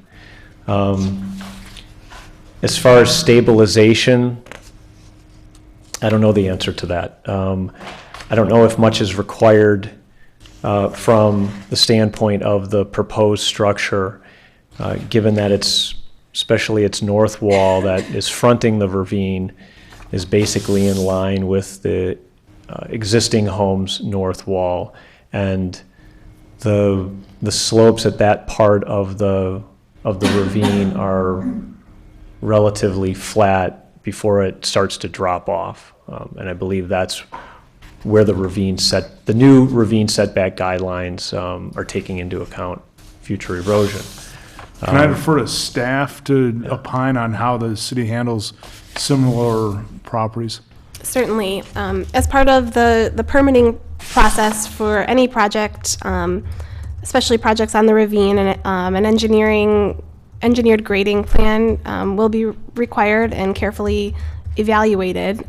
Part of that review may involve visiting the site, and if engineering staff feels that there's a need for additional information with respect to the stability of the slope. Certain reports could be requested of the homeowner to show that the slope is stable, and if it is not, recommend steps to stabilize the land. I'm sorry. Excuse me. One thing I may add that we discovered in reviewing the proposal that was before the board 8 years ago, I believe, Megan noted, which was not, it was not the same contract purchaser, we were not the same architects. The connecting thread was the civil engineer that that performed the topo and survey back in 2006, an engineer that we work extensively with, we hired to do their analysis of this. And it should be noted that the topography, I don't believe, changed at all in the 8 years since they did this, the first analysis. Consequently, the calculations of what is tableland, what is not tableland remained virtually the same, leading us to believe that it's a pretty stable site in its current condition. As Ms. Newman mentioned, we will absolutely, and our engineer will absolutely work with city's engineer in review and providing all the necessary documentation, including conversation that Ms. Newman and I had, inquiring about more site sections to further confirm the tabletop setbacks. If for any reason those site sections require us to modify our site plan, we'll do so. They did provide a significant amount of site sections, but we'll work with engineering on resolving all that. But it seems like it's a pretty stable site over the last decade. Great. One final question for staff is, there was a comment, I wasn't sure if I interpreted it correctly. Was there guidance that you gave to the setback of the fence that's being built to the front of the house? If you could elaborate, if there was anything you spoke to on that. The zoning code allows for fences up to 7 feet in height, so long as they're set back a minimum of 3 feet. That's the code. The residential design guidelines discourages solid fencing to really allow for landscape to dominate the streetscape. One suggestion is if the property owner's interest is to have a solid fence, there could be a greater setback presented, and I think that would have to be designed by the petitioner to allow for additional plant material to really soften the view of the fence. But you are in support of what they've proposed? At this point, I think staff is looking for input from the board on whether or not, as proposed, given the design of the fence and the landscaping presented, if that's something the board would support, recognizing that it might not be fully consistent with the design guidelines. Thank you. That's all I have. Well, first of all, I really wanted to compliment you on the shingle style design and actually taking the time to research, historical architects, McKim, and White, and newer people like Stern and such. So I think it really makes a huge difference when these homes are detailed properly. So I think the replacement structure is looking really good. I just had a few questions about some details. On the front elevations, it looks to me like the rake width varies from the top slope to the side winged slopes. Am I seeing that correctly? It's not, the width of the rake, it's not intended to do that. There is a slope, and it might be, or a swoop, lack of a better term, okay. And it might be the combination of, just looking at it two-dimensional, we have the swoop, and then behind that rake, set back a number of inches or a foot is the trim piece that's back in the plane of the shingle, and in two-dimension, you might be seeing those together, and then when that trim dimension goes away, does this point? So is it the intent that the rake would be the same width for both the That's the top slope intent. and the lower slope? Correct, Okay. that's the intent. And then on the round top windows, looks like one head trim you have with the keystone and one is sort of like a brick. As I was sitting detail? with Catherine, I went, oh! Is it one or the other? Not It's both, right? intended to be wood trim. At one point, with our client, we studied the larger of those two gables, the middle gable, which is the dining room, the formal dining room. At one point, we studied that entire gable as being stone. And we all realized that it's better that it be shingle. And in modifying the documents, the stone arch somehow did not go away, but it is intended to be wood trim. Okay, Thanks. that's Good what I catch. thought. The louvers in the gables, are those operable louvers, or are they They're decorative? intended to be exhaust and air intake louvers, yes. And then my final question, well, I guess it's questions about the smaller, the master bath elevation. The dormers that come off the side of it, I see they don't match the upper roof slope. Is there, whereas most of your other dormers are matching the top roof slope, is there a reason why those are not aligning? So back on the front elevation. Yeah, and you Oh, I see guess them you're in- seeing it in the side, right? Correct. That's where you see it in the side. We gave it a little bit more, I guess, vertical prominence by popping that up. Okay. That's a great kind of look at this. On the back, we maintain the slope, and they're squattier dormers. It was intentional. It's certainly something that we can reinvestigate or investigate again if there's a preference by the board to have them be the same around all elevation. And then one more point, staff brought up the proportion of that front bay on the master bath suite. So to me, it does look a little tall as well. Perhaps that has to do with the transoms on top of it, but I don't know if you'd want to look at that detail a little more, but it seems to be a little heavy on that Here's what it looks like elevation. without the transoms. Oh, okay. Our client and we concur, prefer the solution with the transoms for a couple reasons. One, from the exterior, we're comfortable with the proportion of that bay as it sits in the gable. And two, inside that space, as with all the spaces in the master suite, we're taking advantage of the volume that the gambrel roof provides, as opposed to just creating dead attic space up there. We're trying to take advantage of that. And so not only the windows in this bay, we would propose to have transoms to be consistent. Maybe a better view is the three-dimensional view.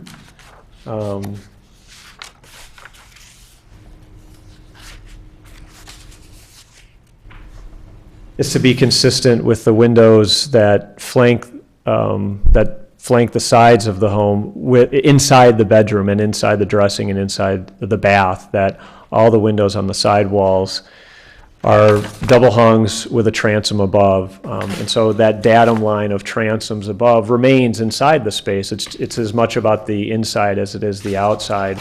And also knowing that bay window houses the bathtub platform, and that likely the main double hung window would have some type of window treatment. It's a pretty private piece of property, but I don't think anyone's going to feel comfortable having windows without window treatment in their bathroom. Right. And this transom allows for not having window treatment and being able to get some natural light in throughout the daytime into the space, just as it does on the side.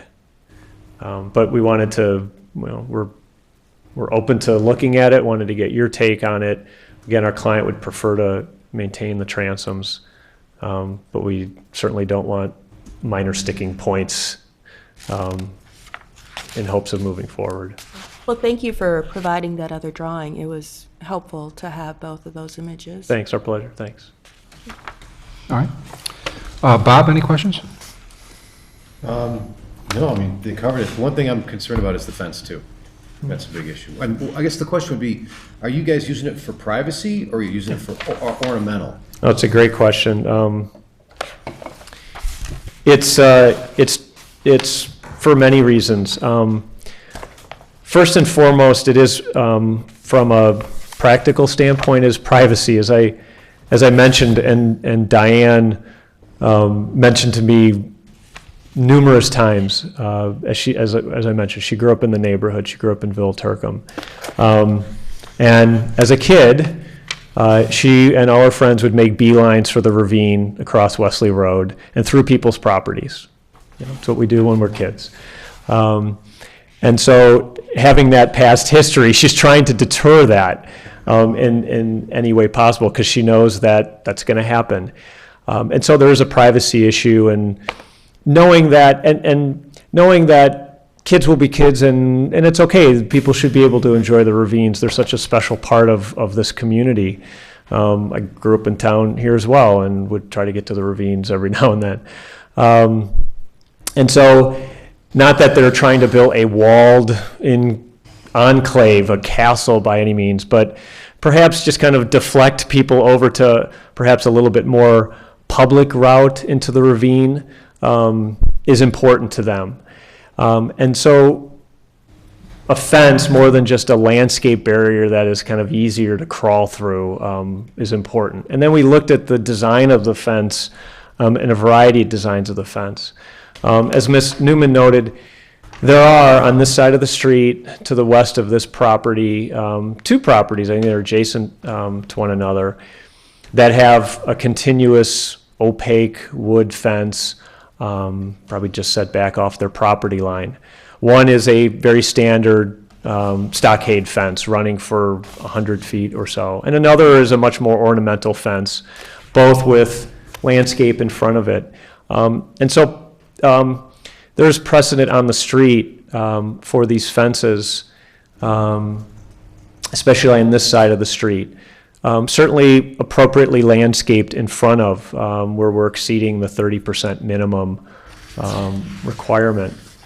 And so in looking at the design of the fence, we looked at an open wrought iron fence, and this style of home, this natural vegetation doesn't really lend itself to kind of that more formal, kind of original Villa Turcum, that McCormick estate, formality of a wrought iron fence, and that the more textural wood board on board in an ornamental way, we feel as a design element is really more appropriate. So we did look at trying to perhaps make it more transparent, and kept coming back to not only what's right for a client, because they're concerned about privacy and people walking through, but what's appropriate for the streetscape, what's appropriate for the environment, and we keep coming back to this design.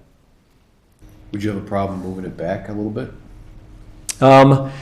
Depends on how much further we move it back. 10, 15 feet, it starts to really, a couple things. It pinches the front yard a little bit, but perhaps from a public design standpoint, what's great about especially that side of the north side of Walden Lane is this tightness to Walden Lane with the edge.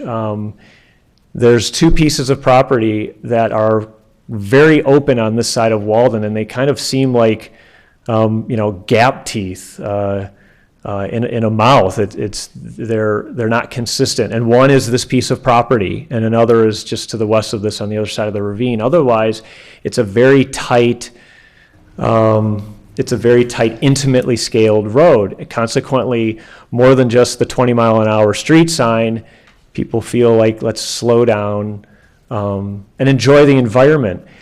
And pushing stuff farther off the property line, deeper into the property and farther off the road, starts to negate the character of the street. What we're really doing is a continuation of that street edge with not only the fence, but the landscaping in front of it. So Pushing it a couple feet back, I think our clients would be fine with if we want to get a little bit more landscape buffer.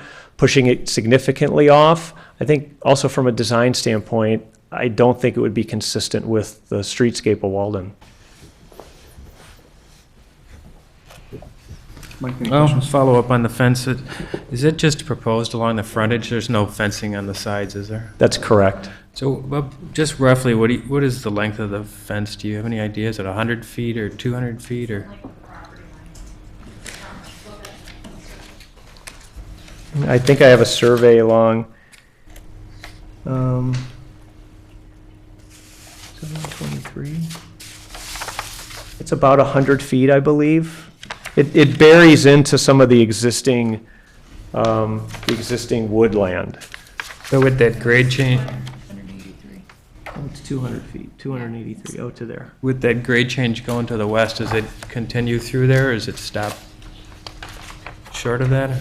It does stop short. The easiest answer to that is we'd stop it in the best place to die in, so you can't see where it ends. You know, it becomes a very vegetated portion of the lot, and so the idea is that it would, you know, really the exposure of the fence is the open part of the lot, not the wooded part. So we would die it into a place that made sense. And it does not continue around the property? Correct. In nature, it's just... Correct. One of the documents that we submitted, did not formally present tonight, we have with us, is the site development plan, the engineering plan. This squiggly line here is the ravine setback line. And then the site starts to drop off because there's a ravine on the western side. And the fence is shown pretty much stopping at that, what would be, I guess, a side or a ravine setback line. So it's not carrying down the slope of the ravine. The tree line is kind of right in about here, so it does sneak into that tree line a little bit. And obviously we work with the existing vegetation to find, you know, we don't want this thing jogging around trees. It wants to abruptly stop, and if there's a tree in the way, we're going to stop, and we're not going to pick it up on the other side of the tree. Okay, and then does it terminate with a stone column, or is it just end with a wood panel, or It terminates with a stone column. similar to the driveway? Only at the drive, so we have a stone pier flanking the drive, and then it continues to the west and a little bit to the east with the vegetation in front. So the termination on the east and the west, is that just the wood post? Wood post. Okay, thank you. We talked a little bit about landscaping screening to the east. What did you have in mind there? Is there anything that you're proposing to use? Well, the thought was that perhaps there could be some evergreens that are placed there. The challenge that we have is because it is so wooded, evergreens there are very few varieties of evergreen that can withstand the amount of shade that exists. So my thought is to work with the arborist to find a solution of an appropriate plant. There are two evergreens that I know off the top of my head that would tolerate an amount of shade. You know, my fear is that kind of does not go with the plant colony that exists out there. You know, it's not, you don't see any evergreens in these woodland plantings, you know, so you know, we may do some kind of medium story evergreen and which are maybe more ornamental looking. They look more like part of the ornamental landscape. And then some more deciduous plants that are, you know, scrubby and, you know, have a lot of coverage during the leafed out periods, but also in the winter when they're, you know, when they've lost their leaves. And what kind of height are we talking about here? I think part of the concern is the height of the element back there. Well, I think, you know, we would select our ornamentals to be around, you know, anywhere from 8 to 12 feet, depending on the variety of plant they are, to go in at 8 to 12 feet, and then they would, you know, have the ability over time to, you know, get 30 feet tall. Okay, all right. That's all I have. Any other questions? Ted, I please. would, thank you. Coming back to the fence, how did you derive the height of the fence versus a foot less? Or if you could just speak to the thought process on that. 6 feet is kind of the the mark we use for standing pedestrian. So if you were to be standing there, it would kind of cover the view from either the pedestrian on the outside of the fence or the people enjoying the space on the inside of the fence. So that's how we arrived at the 6 foot height. Is it fair to say that the elevation of the ground at the point of the fence is a foot or 2 feet difference from where the grade of the street is? I'm just saying, if someone's walking up and down the street, are you getting additional height? It's actually pretty flat in that particular area on the face of the house. It's a very flat, open presentation where you end your woodland from the ravine that's to the west. So I doubt that it's a foot from the street to the fence. It does rise a little as you get to the house, but right there, it really is pretty flat. Yeah, thank you. Anything else? Yeah, a little bit more. I just want to make sure to cover this one thing. The neighbor to your east, Yes. has apparently a doorway and some other issues that look directly to the back of your garage, I guess. So if you Breakfast area. yeah. So is that where you're talking about the shading you're putting the trees in? Yeah, you see that right there? I guess it would look towards.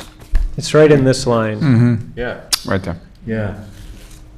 Are you guys planning on hopefully putting some in there to kind of block that view? Absolutely, that's the area that what Catherine's I'm talking about. We've Thanks. been in touch with the neighbor to the east. That's great. And had great conversations about that. We were forwarded the letter and recommendations. That's great. And Catherine and I, and certainly Diane and Chris, are open to working out the appropriate solution with the arborist to make sure nobody wants anything in there that's going to die. But it really is going to be a win-win for our neighbor to the east as well as our clients to provide the appropriate screening at that point. Thanks. That's great. Okay. Any other questions? See? Now there's a time for the public to testify. Anyone wishing to come forth? Please come forth.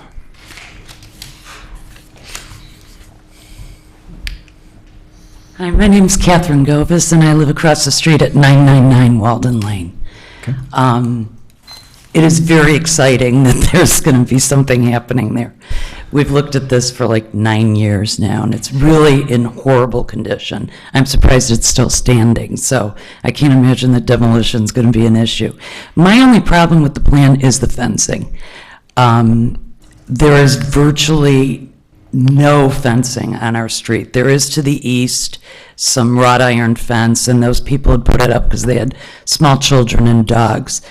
And then a house on Ringwood that backs up to Walden Lane does have some fencing. We have probably, I think we do have the oldest house on the street. Ours is an Art Deco that was built in the late 30s, 1940. It is the closest to the street. I mean, there's virtually, we are on the street. So for privacy, we've put arborvitae. Going east, because our property line goes all the way to the bridge, we have curving shrubbery that we've allowed in the past 15 years to get really tall. We do have 3 dogs, so I would love to be able to have a fence, but our street is so narrow, we have no sidewalks. I walk 3 dogs. Fred knows that I'm on the street all the time with my dog. That particular area where my house, you start heading east on Walden Lane, curves to the right, so it curves towards my house, and then it veers to the left towards the 1020 property.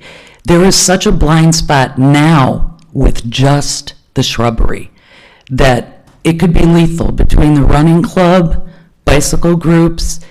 our street is really, really treacherous the way it is now.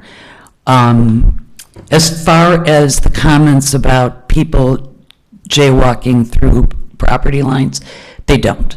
There's a ravine path directly across from my house, which is where most people go down. I've even let people park in my driveway that are just going to be there for a little while.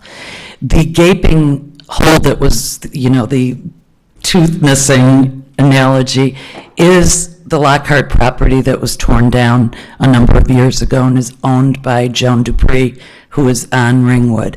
I know that ultimately she is going to build something there too.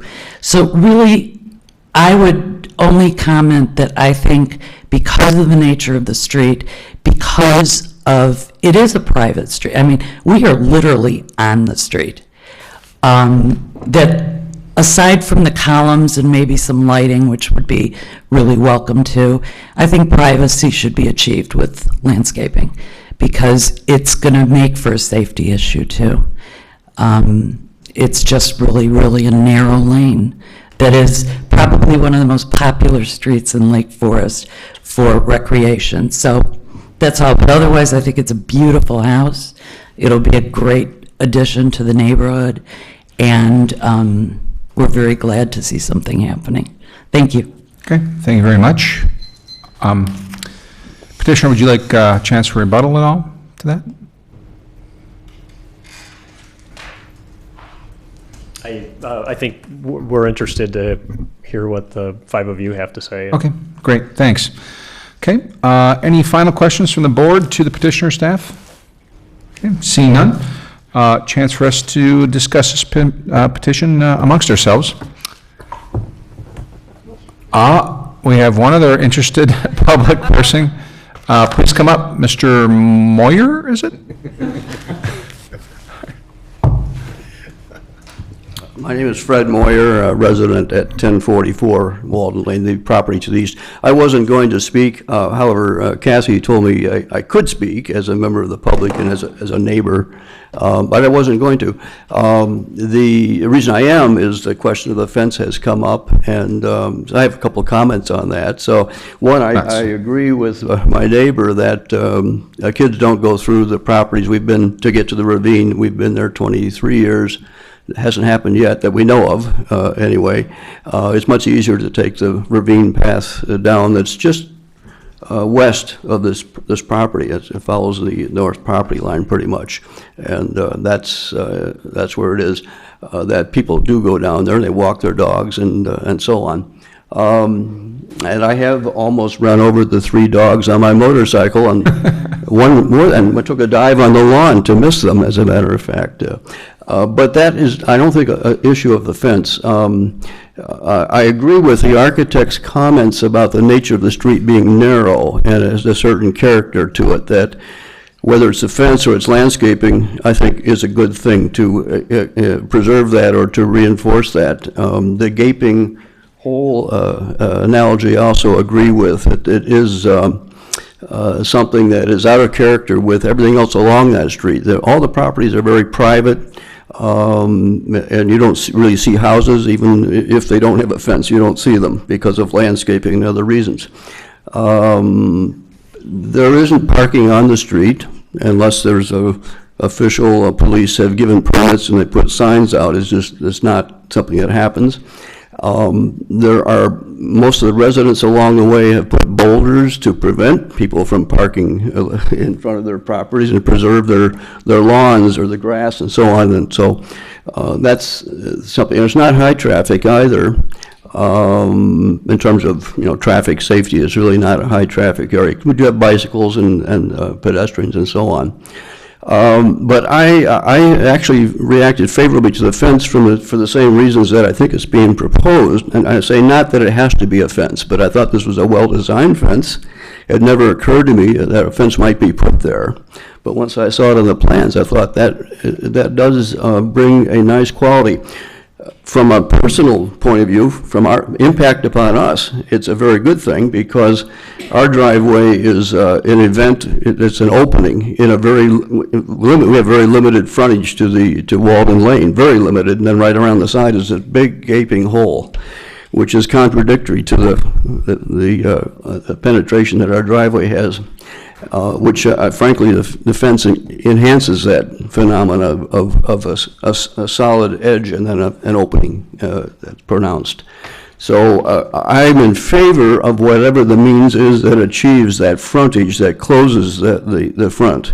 And I don't object to the fence per se, and I don't know whether the owner and the architects would be amenable to going the landscape route, or whether it would be as effective. I actually don't know. I think we do have fences in Lake Forest, and we have properties on Lake Avenue and Sheridan Road and others that establish an edge where the street is, and there's a property back behind.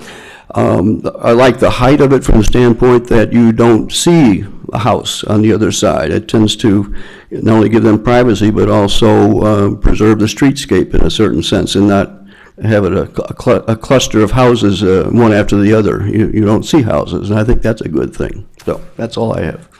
Okay. Thank you. Okay. Back to our board discussion. First of all, there is a demolition here. Any thoughts on the demolition? Are people comfortable with that aspect of this petition? No objection. Yeah, there's no objection from me. Okay, great. And then thoughts on the replacement structure? Maybe, Bob, you want to start us off? I just smiled when I looked at it. I said, wow. It's great that people can actually get this stuff done in the first shot. Okay. I mean, then what happened is then the architectural style got to a point where I just physically, I don't have the background to even make a comment about it. Looked good to me. Okay. All right. I agree, very nicely designed, nice style, nice low massing, high quality materials. It's very nice. The only thing I have is to think about is the fence issue. Mm-hmm. We can talk about that as a group. Sure. Marco? Yeah, I'm in favor of the petition. I think it's an excellent design, well proportioned, consistent with an architectural style. The fence, I could go either way with that. I mean, I think the intent could be solved with the use of vegetation. So, or if a fence, something that the petitioner really wanted, I guess I would rather see that pushed back a little bit more so that there could be more vegetation on the street. But other than that, I'm in favor of the petition. Okay. Again, echo the sentiments of my colleagues. A beautiful home, and the homeowners are going to be very fortunate when it's all completed. If we're going to be revisiting the conversation on the fence, one thing that might help me is if there was some sort of mock-up on the yard of just using a couple stakes and some silt fencing or something, mock up one section so we can get a sense of the proportion of the height relative to the edge of the street. That I think would help me understand the context of that. That hopefully wouldn't be too much trouble for you to do. Other than that, I'm fully supportive of the petition. Okay. It's a beautiful house, well done. I think it really is fitting for the site itself and the neighborhood. I think it's going to be a fine addition, really exciting. I have a strong feeling on the fence, and I agree, not with the neighbor to the east, but to the neighbor to the south. I don't think a solid fence has a place here in this neighborhood. I understand that there are some houses to the west, but those are actually rear yards. The houses that are on Ringwood, front on Ringwood, and that's their rear yard. So a little different state when you've got the front fence here, and I appreciate everyone's comments here, but a neighbor to your south, I think, rings true that I think it's a little out of place with the streetscape, especially this end of the street, and I don't think with the path just to the west here adjacent to get down to the ravine, it's pretty clearly marked that you're not supposed to get down there, but people do. That I think I would not support a solid fence here. I think landscaping's a route to go. That's my personal opinion, and but we can discuss it more. I agree with you. Well, my preference would be if you could achieve it with landscaping, that would be preferable. Can I make a amended recommendation from our end? Sure. Seeing that the fence seems to be the issue, on behalf of Diane and Chris, maybe we take that off the table for this. And Chris and Diane and Catherine and I and our neighbors on Walden, working with staff and with the board, come back as a separate issue, the fence, so that we can focus on Okay. I appreciate the flexibility. Is that possible to do that? Absolutely. I don't think it's uncommon for the board to look at an overall landscape plan or fencing plan after approval of a demolition and replacement structure. Certainly that will allow the time for the petitioner to provide a mock-up if they do go in a direction of proposing a fence. I think that's actually a good idea. I'd like to add a couple comments just for the board's benefit. The landscaping as proposed along the front of the fence is actually not on private property. At a minimum, the landscaping to screen the fence would have to occur on private property. So there may need to be some additional setback for the fence just to allow the required plantings to be installed on private property. So I just wanted to make sure that was clear for the board this evening. Okay. With that input, does anyone have a motion here? Yeah, I'll do it. I'll move to approve the petition as submitted based upon the findings in the staff report and the conditions therein, with the agreement that the fence is withdrawn. Okay. And then I think, sorry, but I think we have to move for the demolition first, Bob. Sorry to put you out.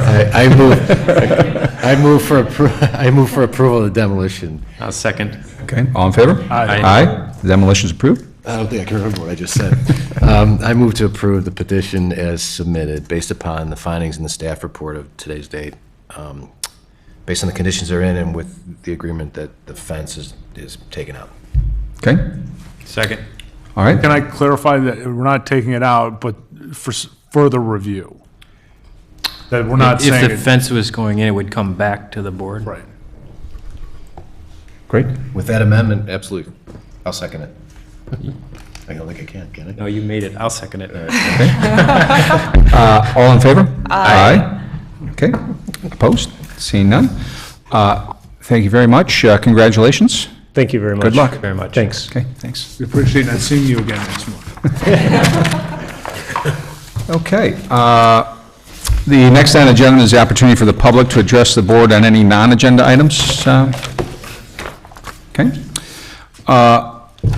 One final item on the agenda, not on the agenda, but I want to bring up is it's our last meeting with a couple of very key members of our team up here, and it's with a heavy heart. We're going to be losing Monica Ruggles to my right here, indispensable to us. Really has been a pleasure working with you, and I think we speak for the whole board here that we really appreciate your contributions to the board here. Well, thank you. Just as importantly, unfortunately, we got the news today that Megan Newman is going to be leaving us to greener pastures, Emerald City, Seattle, and again, what contributions she made through the years. Really has been a pleasure working with you, and Kathy and you really make this job a lot easier for us, and we really appreciate everything you've done for us, Megan. Wish you the best of luck out in Seattle. Okay. Well, then, with that, any other info, Kathy, Megan? Okay. All right. Do we have a motion to adjourn? I move to adjourn. Okay. Second. Okay. All in favor? Aye. Aye. We are adjourned. Thank you.